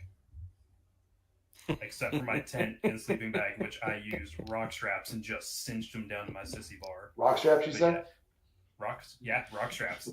Other than that time, every time I've gone down, I have specifically worn or taken with me like really old clothes I was getting ready to throw out anyways. So like Circus Bear said, if I have too much stuff, it's like, oh, I can throw these 3 shirts out, it's no big deal. Or Rainy, like, oh, I ruined this pair of socks that already had a hole in them. These don't need to come home. Also, like if you're stranded on the side of the road and you got to take a dump, you have TP Tracks. Yeah, that you don't need to bring back with you. I've been fortunate enough not to have to do that yet. Well, I do bring wipes. I do bring wipes in every trip. someday. Fingers crossed. Right now, always keep a little small package, like pocket-sized package of the dude wipes with you. I do that not just traveling on the bike, but also in the car. Yep. It's one of my old Navy tricks is always have baby wipes, always have baby powder, and always have Germex. Germex and baby powder makes a very good bath if you don't get the chance to take one. Who needs a bath? You're on the road. Once you Soak get it there, in. There've Just been a get lot of ripe. people that, Enjoy it. Embrace the grunge. Yes. The All first right, camp so out, I didn't take a shower the whole time I was there. When I was left, I was pretty damn right. But I had powder, I had Germex, and I had brought alcohol wipes, which were a blessing. So the last 4 or 5 campouts, I've actually tried to get to the shower. The first one, every time I went, there was a line. Yeah, the first one, the showers were a total shit show, and I think we just like didn't stay one of the night, like the last night. We just probably hit a hotel or something so we could wash up and feel human. So actually, I think that's another good thing that can be applied for not just FA but a lot of campouts is like cleansing yourself, bathing, showering.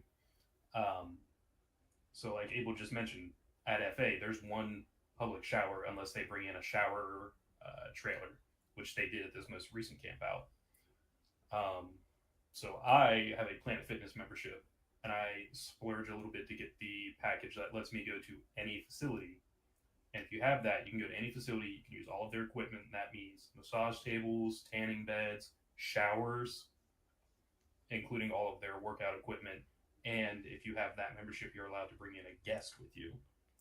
So at this camp out that just happened back in October, myself and Sentinel would go to the closest Planet Fitness and shower and stuff there, in part so we didn't have to wait in line to use the shower, and we didn't have to feel bad about standing in there and cleaning days worth of sweat and dirt and grease off of us for a nice 30-minute hot shower.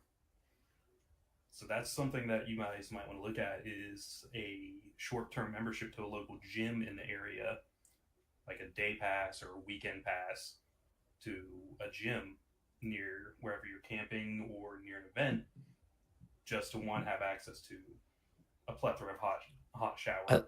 I don't think most places where you actually camp are going to have a gym that close, though. But that's what I was going to talk about. Is like there are a lot of people that have never been to Forgotten Angels camp out there. Like they hear bits and pieces, whatever, on the internet, or they don't really pay attention to the videos to know that like that camp out location, yeah, it's like whatever 13 acres, but like it is not like that. It's not rural at all. Like no, it's in town. Like, like 2 or 3 minutes, you're at like 2-3 gas stations, and there's a grocery store. You can get to a Wawa in less than 5 minutes. So like preparing for camp out can be as much or as little. I mean, you could literally roll in on your bike. Depending on how close you are, but like you could really just show up with your bike and yourself. And especially if you did hotels, like, and if you decided, hey, I actually want to camp instead, go to the freaking Walmart. Yeah. Like you're there. It's not like surviving the camp out. I don't know, like super prepper style camping. Like yeah, this is you could. I mean, you could do exactly like you said. Hit the Walmart in town, buy a tent and a sleeping bag, whatever that you don't intend on keeping, and then just donate the crap at the end. And the first camp out I made it to, the March 2022. At one point, I walked to one of the portalettes because I had to take a leak in the middle of the night, and I almost tripped over 3 different people who were just straight up. Why did you have to use a portalette to take a leak in the middle of the night? That doesn't compute. Where I was camping at, there was no open available spots on the ground or trees without also peeing on somebody's stuff and or tent. Somebody else's, though, right? Yes. Oh, I'm a little more civil than that. All right. But on my way to go to the portalette, there were 3 different people in my direct path that I didn't see that were in dark green or black sleeping bags just on the ground. No cot, no sleeping pad. They were just in a sleeping bag on the ground under the stars. They probably were covered in chigger bites, too. I couldn't tell you. Hard to tell. Fire ants.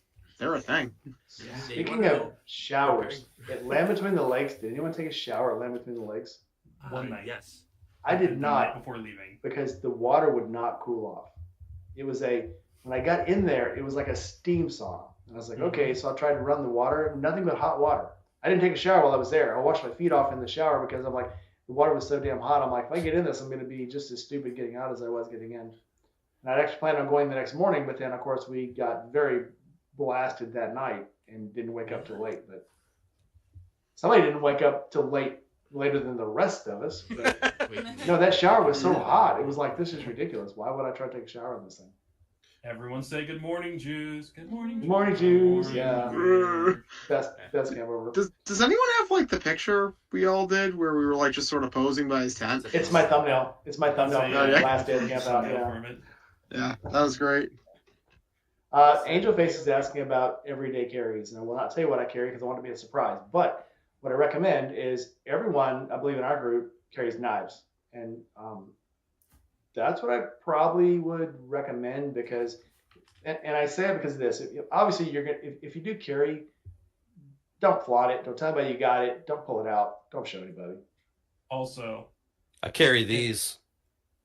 if you're going to carry a firearm with you, know in Ohio, if you get in Ohio, you go through the class and you get the license to conceal carry, it is recognized in a lot of other states, but there are some states that's not recognized in it. If you're carrying, you have to, before you cross that state line, you have to.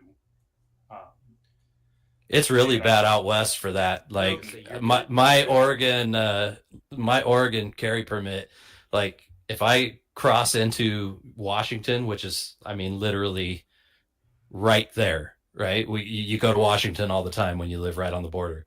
If I cross in there, my license is no longer good. And same with California. God, I love living in the South. Not Idaho though. I mean, Idaho, they hand you a gun when you cross the border. You're like, welcome to Idaho. And I would say if you're going to bring a firearm with you that you use for concealed self-protection, also bring a gun lock because you're not always going to have it on you. And if you're going to leave it in your tent, I would recommend, just my own personal opinion on this, bring a gun lock. If it's a pistol, no. Don't leave it in the tent. Always have it on you.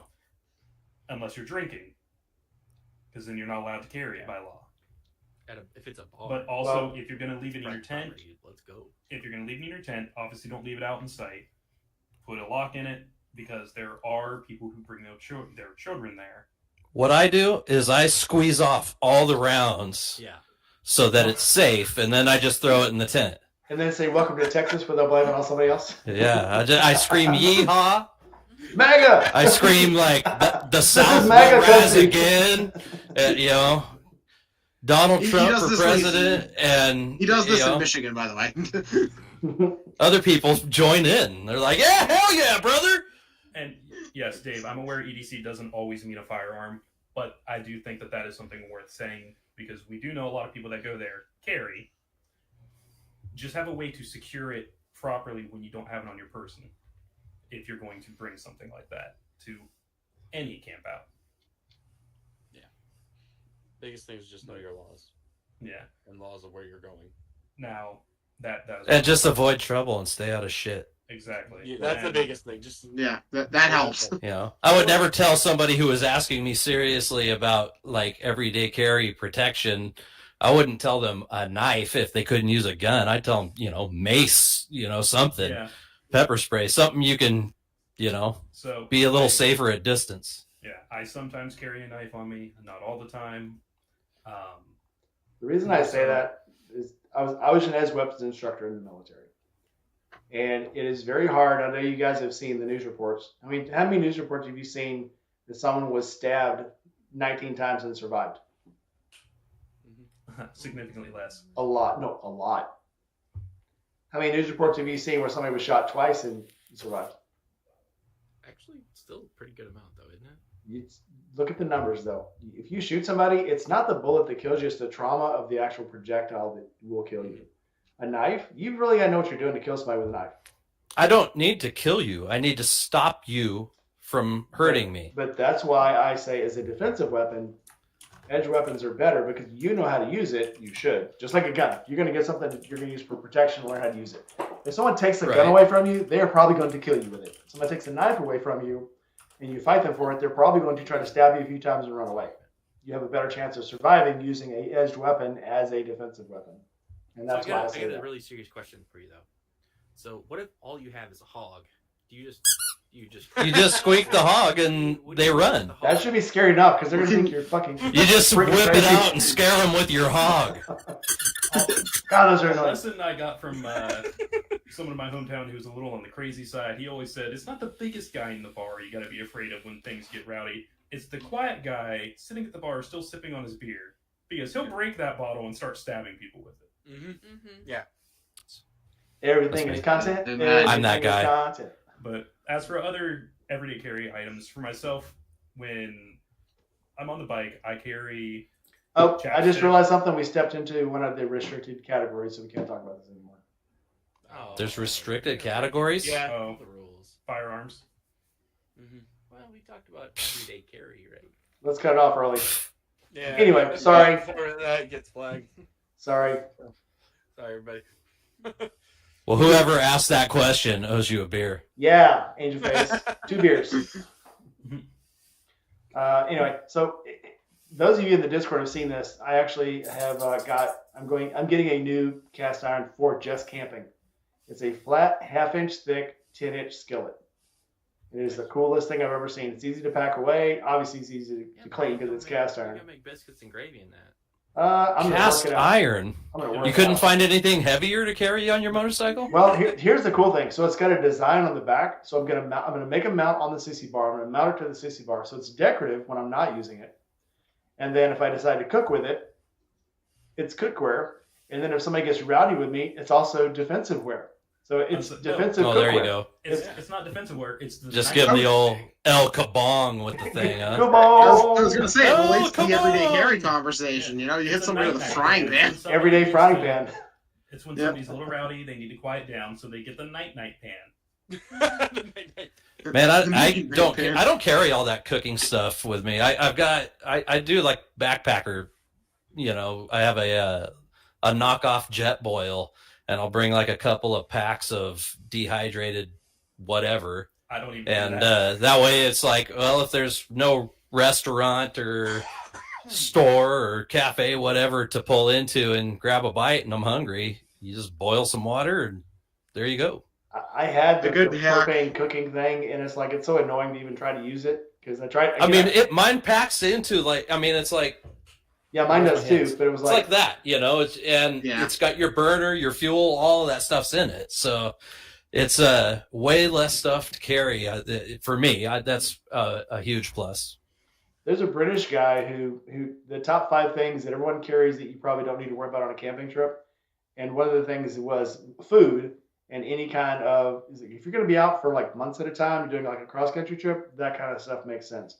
Going out for a daily camping trip, Yeah, yeah. If you're Yeah. just doing overnight. I don't do it for that. It's when I go on, you know, multi-day Yeah.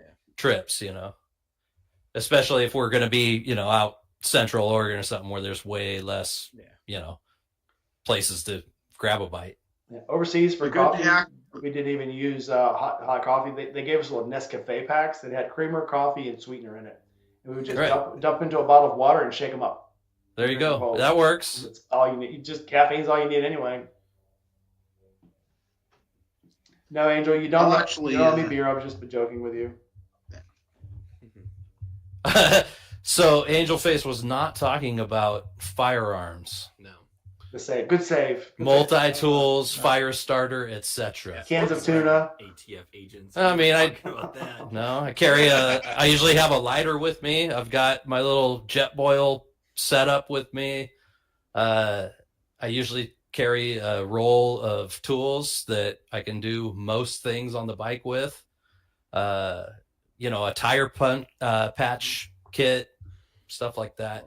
When I go on a really long trip and I know I'm going to be out in the desert or something somewhere, I made a little rack that I can mount on the back of my sissy bar, and I'll strap a gallon of gas as well, just in case. Oh, just to clarify, everybody does know Angel Face Moto is actually in Canada, right? That's why she's excited about our American I camping. forgot she's Canadian. She's Canadian. Oh. That's why she's Yeah, we excited have- about the camping things. Yeah, I forgot about Yeah. that part. EDC Jet- means something very different here. Yeah. Yes. As you can just Right. find out. Everyday Jerry, carry- redwood trees are in Southern Oregon and Northern California, mostly Northern California, and I live at the northern border of Oregon, so they're quite a ways. But I mean, I could drive to them in a day if I wanted to. 9 Mills says in Texas, if the police pull you over and you don't have a gun, they feel bad for you and give you one of theirs. Right. Yeah, Idaho's kind of the same thing. They check you at the border. Hey, you got your firearm? No. Oh well, here. Take this one. This is in figured case they'd send somebody you tries back. to rob you. This is in case you see a bear. This is in case you see a moose. Yeah. Now, if you're doing camping, especially out west or even in the Appalachians, some rope to hang a bear bag, especially if you have food, deodorant. I do bring a wad of paracord with me. Yeah. You know. Paracord's always a good thing to have when camping Yeah. because you never know when you need like to hang your clothes or whatever. But Jump off. Right. especially Well, if in you're case in you're- bear country, you want anything that smells goes in that bag and gets hung up in the tree. That's why I sleep in a hammock up in a tree. I don't even bring food. Because I smell tantalizing to those And that bears. paracord is also good in case your rock strap gets cut and or broke while traveling. You can. Hey, rock straps are a fine product and they're heavy duty, and I'm proud to say I've used them a lot and never had them break. See, I think they have a lifetime warranty too. I could be making that up, but I don't think. Man, they're Juice, you need to fact check no, that. we're not fact checking. No, let's You need spread to it. fact Let's check spread that. They it. have a lifetime warranty. Where everybody If thinks- Rock Straps doesn't call each and every one of us and offer us an endorsement deal, I'm going to be upset. There's a lot of people that owe endorsements. Something else I'll say that I think everyone should, or maybe not everyone should carry, but I'm gonna make sure that I always have on me when I travel on the bike, even if it's just to ride around for a few hours in the day. Chapstick, Yes. because my lips get chapped really bad because of some medication I used to take when I was in high school for acne. I'll do a giveaway There you go. on my channel. See, and I'm the idiot who doesn't carry that stuff, and then I forget my sunscreen and my chapstick and everything, and someone else will either have it and I can use it, or I'll just get chapped and burned. But either way, I didn't have to pack it. But, well, the nice thing about chapstick is it's like 50 cents for a stick of it at any gas station, unless they're upcharging you to $1. But you can get it pretty much everywhere if you need it. You The want to know other a funny? thing, I just reach down, get a little grease off the motor, and just that could also Yeah, make you feel yeah. leaky that heart. keeps you from licking your lips too. The other thing is something I actually had to start carrying with me last spring after I came home from March FA last spring. I didn't used to get allergies, seasonal allergies growing up, and the last couple of years they've been hitting me like a freight train, and I blame the dogwood trees in my neighbor's front yard, is eye drops. I've had to, especially during like early spring and very specific time frame of the fall, I've had to carry allergy eye drops with me because my eyes will get so dried out I can't keep them open while writing. It feels like I'm trying to like keep sandpaper. Like yeah, I need eye drops too. You know what I'm saying? Aaron, remind me to show you a trick next time with camp out. It's something we did in the desert, and I'll show you a real good trick for your eyes while you're riding. People look at you strange, but you'll be Just close them. I mean, No, that's dangerous when you're on a motorcycle and close your eyes. we do not you know just that. alternate, right? You keep one open, one shut. Half hour right, half hour left. You'll be Yeah. fresh the whole Start way. wearing an eye patch and just like reach up and Or swing this it is over. this is a little bit of kind of gross. So speaking of chapstick, if you put chapstick under your eyes when you're riding, or Vaseline, any of the dust that blows up under your helmet will stick to that instead of going into your eyes. You gotta wipe it off every once in a while, and do not wipe it into your eyes because that would be Yeah. heretical. Pretty But- Or Vicks Vapor Rub. You could use that saw- too. Put that under your So nose to keep yourself Angel- awake. I saw Angel had a question. She asked if anybody drinks caffeine or brings caffeine with them so they can extend their ride time. Of course. I will say I made the mistake of only drinking caffeine, while riding long distance until I talked with Rainey and found out that apparently I made the big mistake of only drinking caffeine and not drinking any water. Oh, you gotta supplement it to caffeine. Yeah, Well, I like, made the Aaron, mistake of getting too dehydrated. There's water in Red Bull, isn't there? Not enough. But I made the mistake of only drinking caffeinated beverages while riding long distance, and still getting really drowsy and tired. And Rainey educated me that is because I just progressively get worse and worse into a farther territory of dehydration. Yeah. So I have now made it a rule of thumb, especially if I'm traveling long distance like Ohio to Tampa. Every other gas stop might be some soda or a Celsius or something with caffeine. The next gas stop is water. Yeah. And I just alternate if I need to go long distance. I actually I do- stopped drinking energy drinks completely when I'm on the bike. I'll drink just a soda and water, or I'll get iced tea and then refill it. But I will do like a Gatorade at one gas stop and then water the next. Mm-hmm. I just hit the meth pipe while I'm riding, and I don't have to stop. Can't talk about that. Just I don't- nonstop. Nope, Oh, can't talk sorry. about that. God dang it. Yeah. It's like a minefield. Man, you can't even make a joke anymore without YouTube getting upset. I think no, joking Jeez. is actually okay. This thing I put it in our Discord. It's very long. Joking about it is okay, but you can't show procedural. You can't talk about actually doing it, and people take you seriously. Which okay, so yeah, nobody from New York can watch this because they're too serious, and California either. California style. Yep. Except for Steve. Steve, you can come in. You're welcome. But it's very weird. But it's in the Discord. Read through it if you got the time. I think Aaron pinned it to one of our chats. I think I believe it's the Weirdos chat. the Weirdos I chat. can check. Yeah, it's very and it's the cool thing is it's very thorough. It doesn't leave a whole lot of room for imagination. And literally right after I read it, I watched one of Josh's videos and I was like, how the hell is he not getting demonetized? Well, I don't think he cares because he's making money off of t-shirts. If you saw his video this week on Yes. Wednesday, he doesn't care. I literally watched half that video and said, okay, I'm done. It's like, how many times can you see the same girl's crotch? And no, I'm done. Is that the video? Wait, what video? The new Change blonde. Resurgent Wednesday video. Yeah. Take a Look look at at the video with the new blonde. Yeah. There's a lot of crotch. I'll say I've been hearing that comment a lot from like a lot of different people from a lot of different arenas. I know what think I'm about that watching video. tonight. Yeah, no I kidding. think how YouTube will give you like if you hover over a video, it gives you like a little preview of it.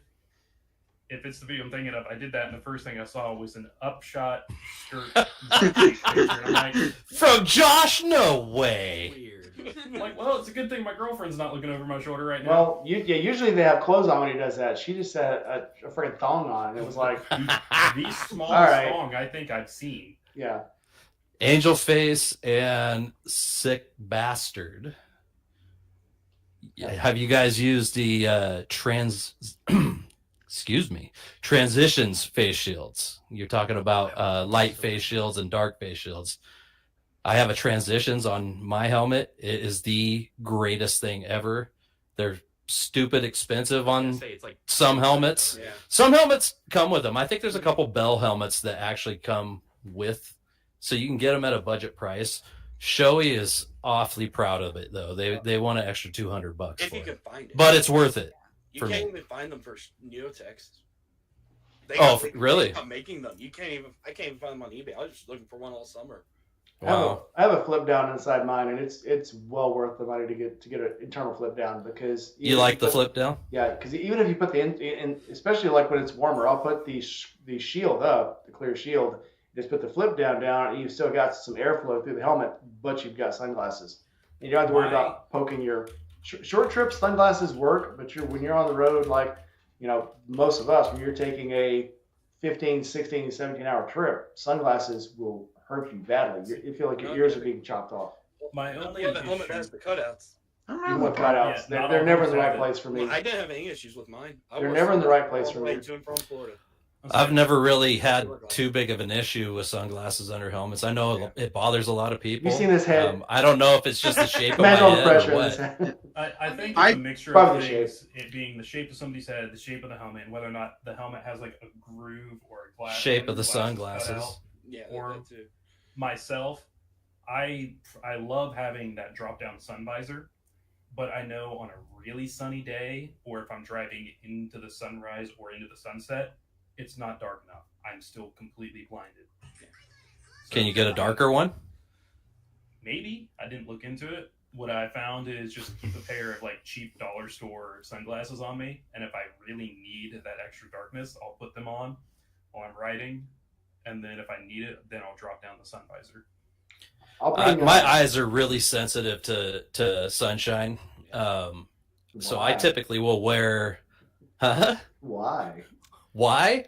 I don't know. It kind of happened. You got blue eyes. Kind of happened after. No, they're brown.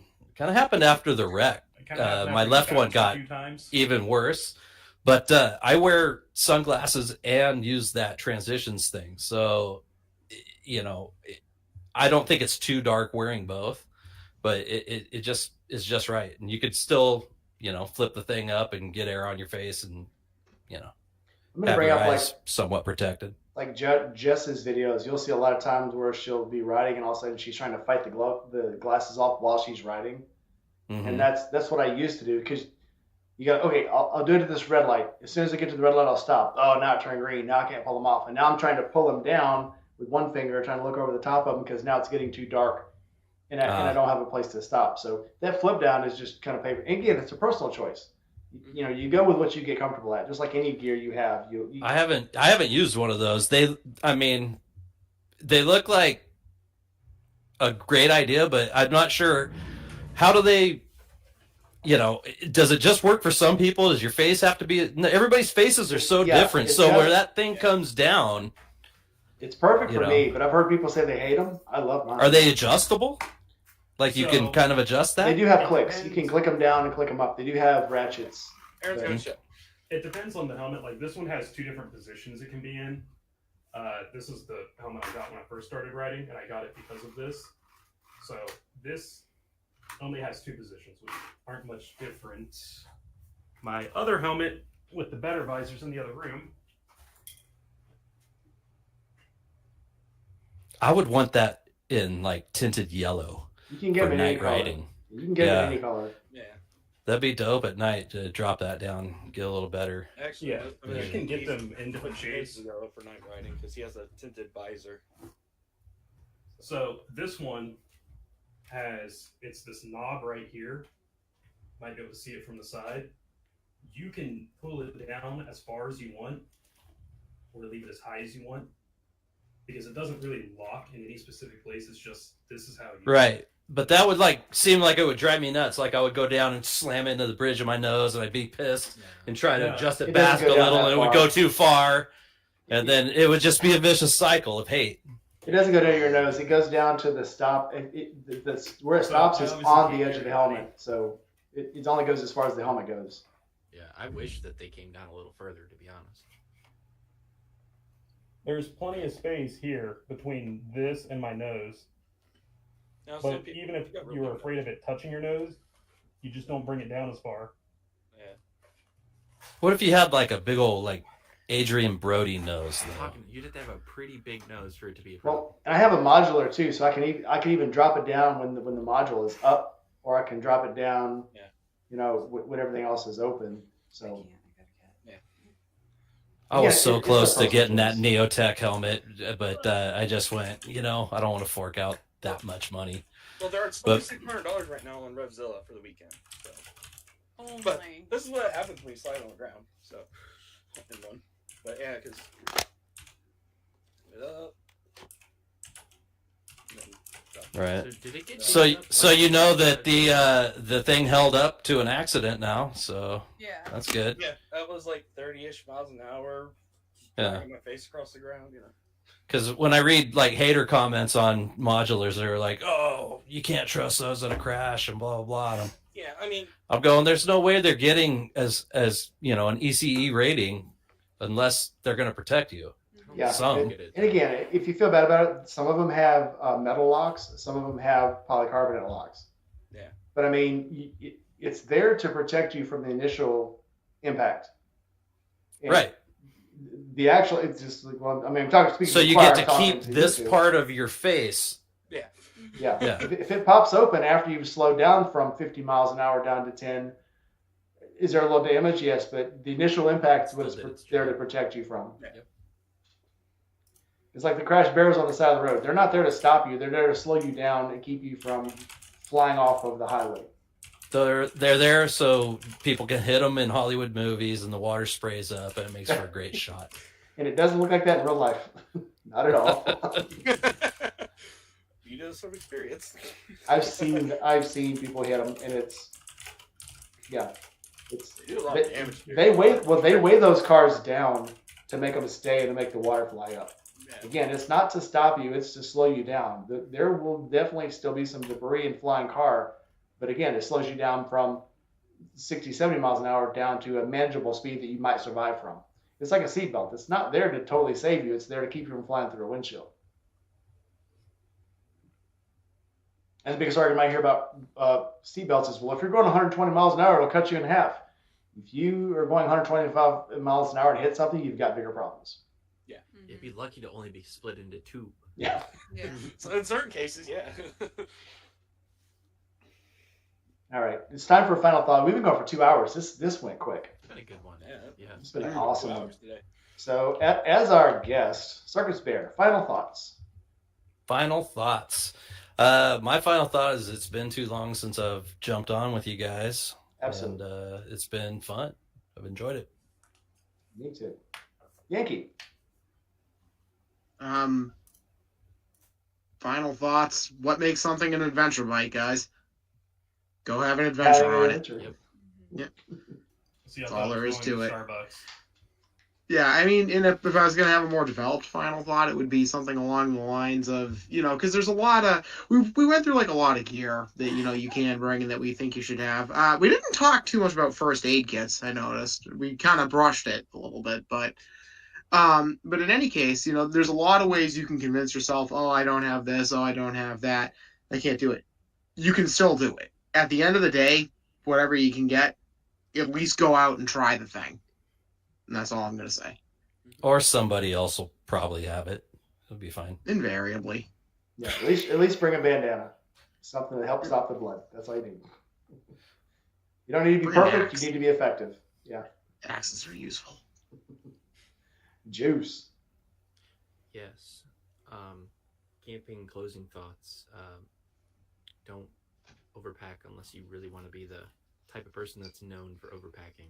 And I can fall in both those categories, but I'm telling you, for Forgotten Angels Campout, plan on it not being a survival mode. That's I think if I could give advice to our viewers that haven't really seen stuff from us before, don't treat the Forgotten Angels Campout like some weird survival situation. It's Florida.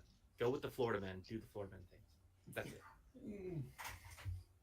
Don't hang out with Florida man. That is a terrible piece of advice.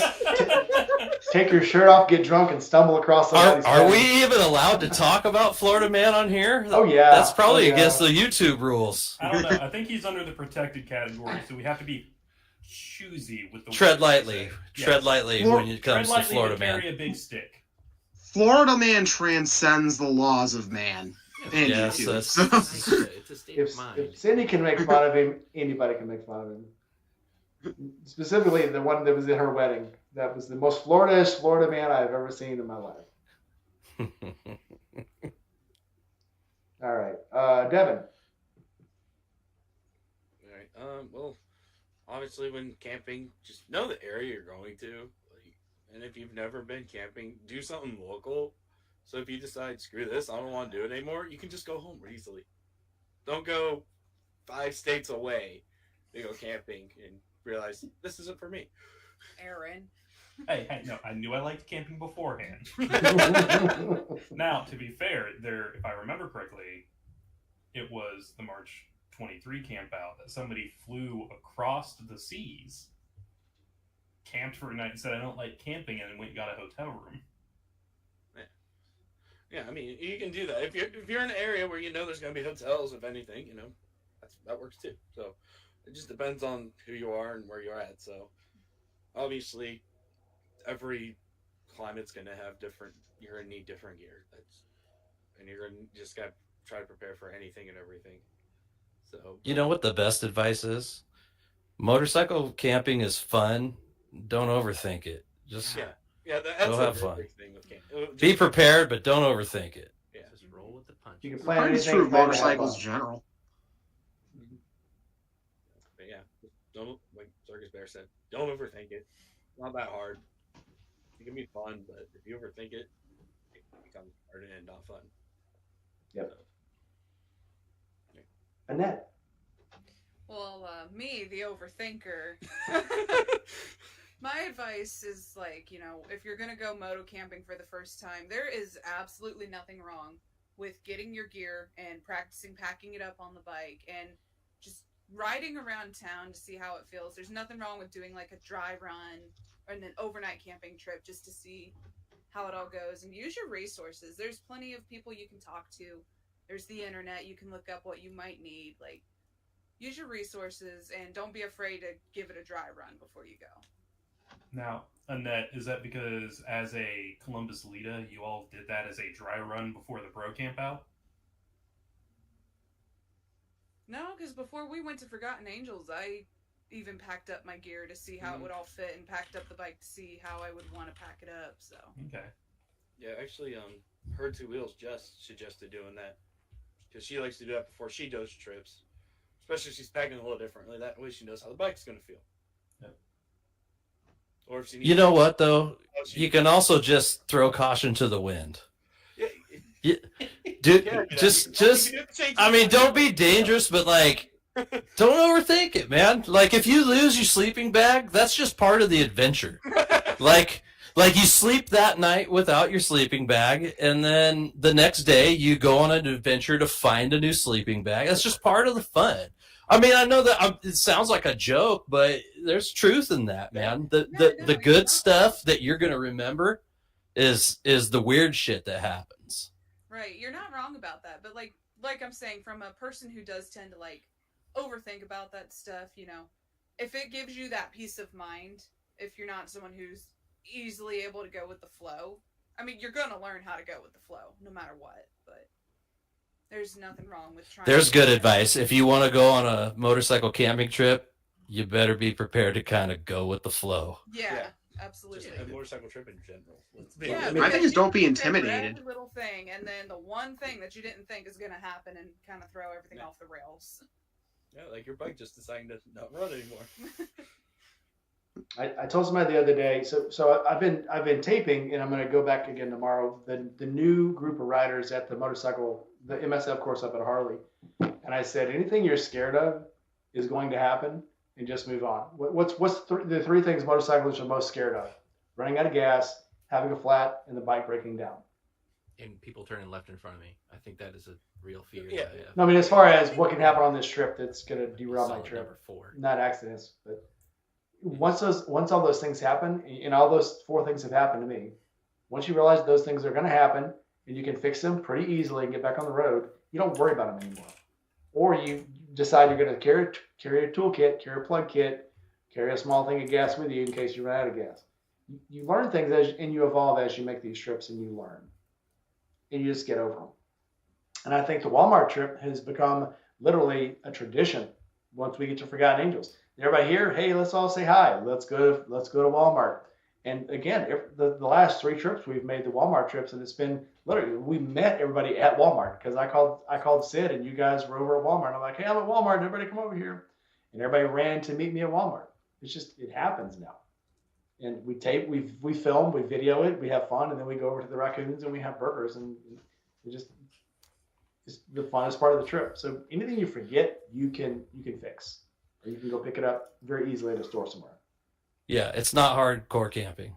It was so hardcore in October that we went on an ice cream ride to go to Cold That Stone was Creamery. so much fun, though. I mean, Yeah.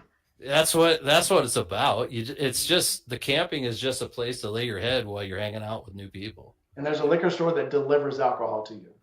How hard they do delivery service.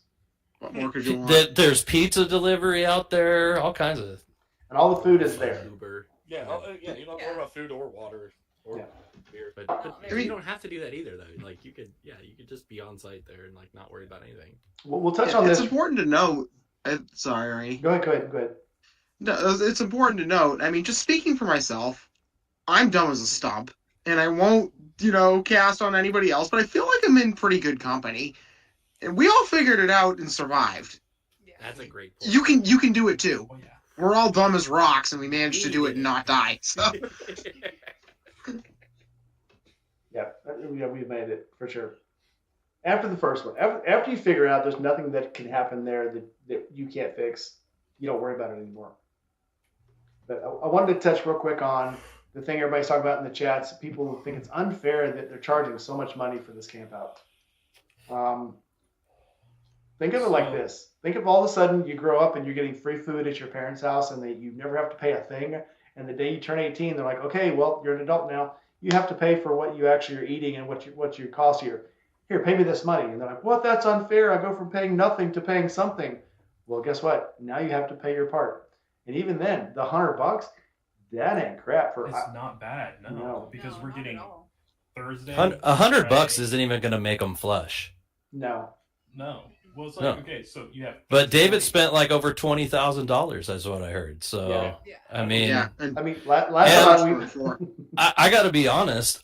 I think charging $100 is going to keep people from treating it like it's just a free campground that they can attend and bringing their big RVs in there and not being a part of any of it. Just eating the food, drinking the water and the beer, use the facilities. And I'll say it, You know, and bringing They're their not 15 there for kids. that.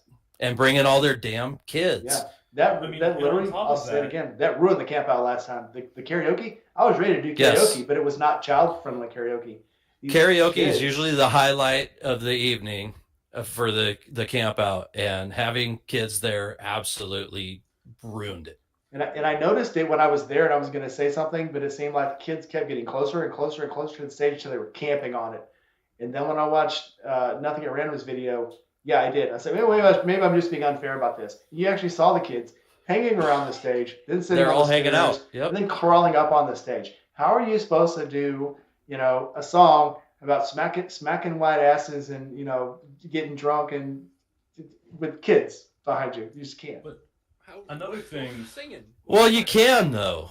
I mean, I say just do it because that fuck point- them kids. Well, Those like aren't the- your kids. They shouldn't have brought those kids to that event. So Have like they the- ever watched a shade tree surgeon video? I don't think they so. care Do they- what their kids Why? watch. Yeah. So if they don't care what their kids see, why the hell should I? But I'm not. I don't think it's an issue that families brought their children. I think it's an issue that the families brought their children and then left them unsupervised. And dumped them, for- yes. Yes. Oh and yes. for extended periods Yes. of time. Once the sun goes down and the drinking starts to increase, the kids need to be put in a specific area that is going to be designated as this is a child zone. The kids need to stay here, Adult children away only. from all of the rabble. Yes. Mhm. Another Or benefit- just don't bring your kids. Yeah. Imagine that it's a. It's again, not. I don't whether- want it to be on anyone to have a damn nursery going in the corner to take care of somebody's kids. I think Like, after the sun goes but- down, there should be nobody there under 16. right. Now, another thing I will also say is I think that the charging price is extremely fair because you're getting Thursday night, Friday night, Saturday night, and for most people, Sunday breakfast. Mhm. Because I would say a good 80% of the people that attend the camp out leave Sunday morning. Well, I mean, let's That's- think about it this way Well, too. it's when Thursday you go night on as well. other Trips, Yeah. How It's much Thursday money are to you Sunday paying to night. go on these other trips? Like my babe's ride out ticket last year alone was like what, $200? For 2 nights. And yeah, for Yeah, two for nights, 2 nights, and no no food food. provided. They had food trucks, but you had to pay the food trucks. Like, I'm Well, that sorry, but sounds like all a the ripoff. beer you can drink.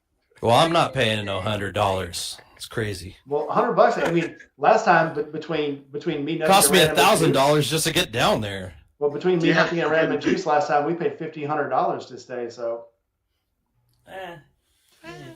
Now, another thing is that it's happened at every FA, and this most recent one, myself, it was honestly mostly Rainy and Sentinel, dealt with a flooded bathroom, and it's the bathroom that everyone showers in. I was there for moral support. Yeah, you and I were both there. Yeah. I'm like, it smells. That's the It- I'll important be part. Rainy and Sydney not only unclogged a toilet that literally had water coming out of the bowl and overflowing because people don't know how to use the toilet properly, but they unclogged it and then proceeded to clean the entire bathroom up to get as much water out as they can. Yeah. That bathroom is always flooded after people start showering in the morning for the entire day. It's flooded. And it's Florida.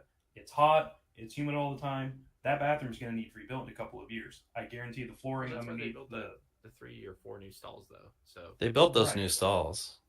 Right, that's why those were built. But it's not just when people use that toilet, it's when people use that shower and then track water out of the shower. Yeah, that because they bathroom close is- the door entirely. That bathroom is there originally for the boys on the property. We get to use it while we're camping there, and it continuously gets ruined. So now having an entry fee to charge it, I think, is important because every year there is something on that property that during the camp out gets damaged Hmm. and needs repaired. And who's paying for that? David and Cindy. Right. It's not coming out of Forgotten Angels at all. That is coming directly out of David and Cindy's pockets. Like, none of the Forgotten Angels money goes towards the camp out at all, to feed people, to give them drinks, to make repairs when people are being stupid. Like, that all comes directly out of their pockets. So $100 is more than fair. And another example, the shower stalls that they had, the shower trailer they had brought in. Yeah. It has, I didn't know it because I didn't use it, but apparently it also had toilets in there that were taped off to not be used because it would have been an additional fee that people decided to go in, rip the tape down, and use anyways. Yeah. And that cost David and Cindy, I don't know the monetary amount, and it doesn't matter. It cost them money out of their pocket that they were not intending to pay, and they told people, please don't do this, and even taped it off. So I think them asking for donations or raffle ticket entries as an entry fee is more than reasonable.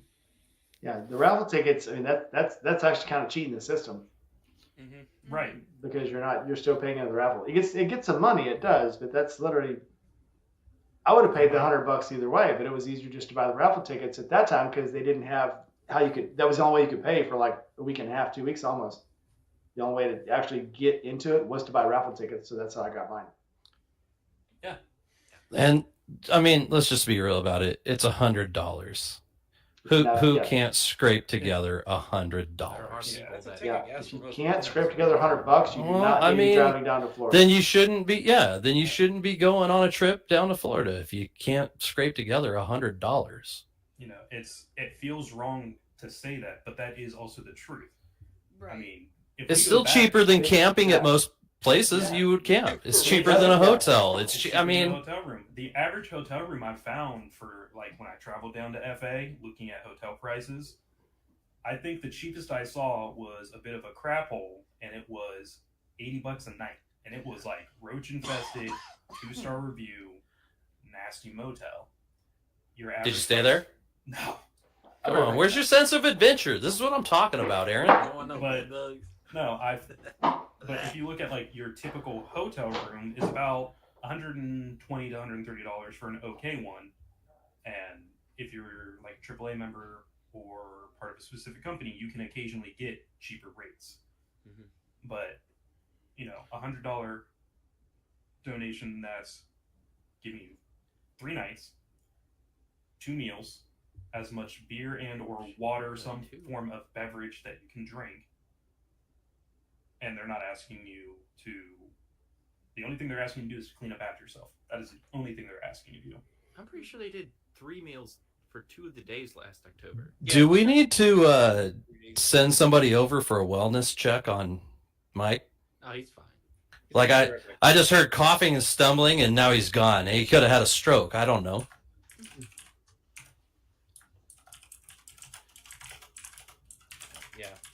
I mean, $100 is just a tank of gas for most people, especially if you own a truck. Right. It's Right.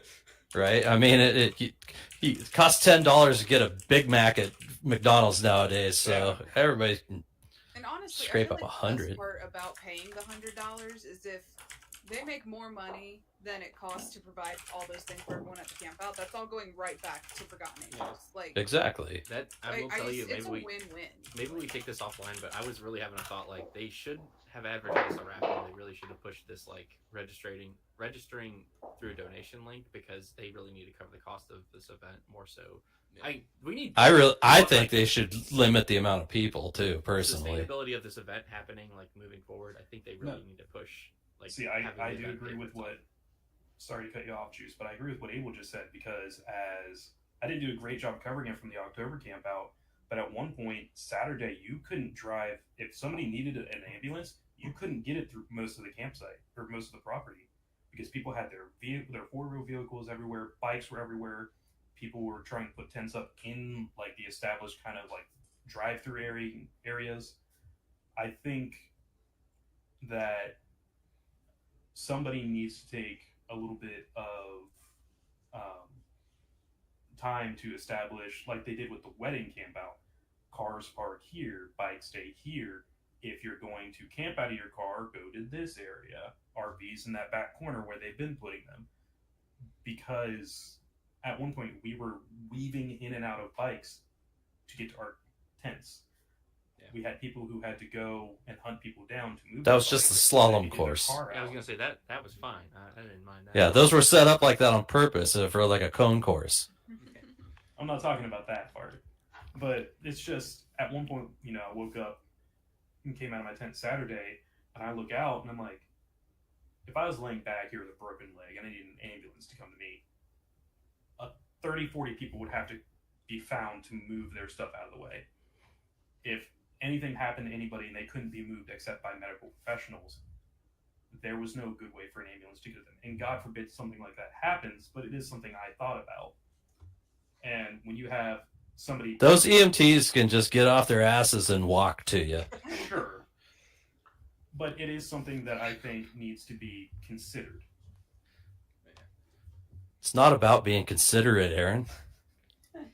I gotta go, guys. I gotta go eat some dinner. All right, nice having you. Thanks for coming in, man. Yeah, Here it's next been time, fun. Show All up right, next talk time. to you guys later. Thanks for joining me. Run on 2.5 hours. Probably should wrap this up. Actually, Yeah, we've still got 16 people watching. I mean, we're down. That. We might as well stick it out for another 7 minutes. We'll do 7 more minutes. We've got time for. So yeah, I tried to get Bleak in. He poked his head in for a little bit, and then I think he disappeared again. But Bleak wanted to be on tonight, and he didn't make it. He did make it. He in. did say anytime between now and camp out, so we'll try to get him on another week, obviously. Yeah. Okay, we'll do that. Oh, 9 Mills brought up a good point in chat about showing up early. Yeah. So in October, I went down significantly earlier because I wanted to volunteer time and help get the, just help them around with what I could do. Cleaning up trash. I did a little bit of help with setting up the new stall bathrooms beside the stage. I didn't hardly do much there, but I did a little bit of the painting. Just doing stuff around the property. There were several people that showed up on like Tuesday and Wednesday, and they just set up and then they just sat. And it's not my place to say anything, but David and Cindy, we're glad for the people who came early and volunteered and helped and did what they could, and we're appreciative of that. As for all the other volunteers that live there and are there all the time, because they needed the help, but then for some of them, it didn't sit well that people showed up so early and then just sat around and didn't do anything besides drink. And the few times that food was brought or cooked for the volunteers, they went and ate everything despite not providing any assistance that day. And it didn't set well with some of them. So if you're going to show up early, either first off, make sure it's okay with David and Cindy. And secondly, if you're going to show up as early as like Monday or Tuesday and you're going to be there the whole time, help out. If they just need help digging a hole, if they need help cleaning up trash and taking it out, just help with something like that. Because to me, it's not really that hard of an ask to do something small like that. Right. I think the Yeah. messaging that I've gotten from Shay was like, don't show up early. So I think that's what we need to lead with. Mhm. What happens outside of this live conversation is a different thing, but to the public, I think it's don't show up earlier than Yeah, it Thursday. starts Thursday morning, and that's what I've been telling everybody that asked. What time should we be there? And I say, show up Thursday morning. Yeah. Thursday morning, you can start showing up because it's too much to ask. Again, there's people that they know are going to show up early that are going to help. That's why they're coming early. They're not coming where they can get some free extra nights camping. They're coming to help where they have a specific job to do. And when we show up, we've already cleared it with David and said, David, here's what I'm going to do. Can I show up early? And if I can come early, here's what I need to do. And he said, no problem. But you can't just say, I'm going to show up early because I've got a few extra days of PTO. Be kind. Don't even think about asking to do that because it's just too much. With that, Aaron, did you finish your final thoughts? I don't think I was ever even asked to start one. Yeah. Don't think. Going back to my Don't earlier think. comments of the night of like when you go to any type of event, bring the right attitude.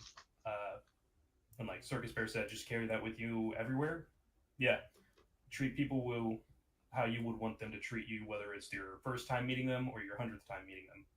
You know, be good to each other, show respect. In the grand scheme of the world, us motorcyclists aren't that big of a community, so we should be more than happy to stand beside each other and support each other. Here. And show up ready to sing. Yeah. Yeah. All right. Final thoughts for me. As always, if you can be anything, be kind. But on the camping and packing side, if you can bring anything, bring underwear. Anything else doesn't matter. You can get everything else from Walmart. So we're going to leave it at that. What music do we want to go out to? Let's go out with Norman. Yeah. Okay. It's been a good one. All right, guys. Good evening. Like, comment, subscribe, hit that bell, and we will see you next time. Maybe next Friday night. We're going to try to do next Friday night, guys. Sure, why not? Yeah, why not? All right. Juice and I will be here, but If we can be here, we'll be here. If not,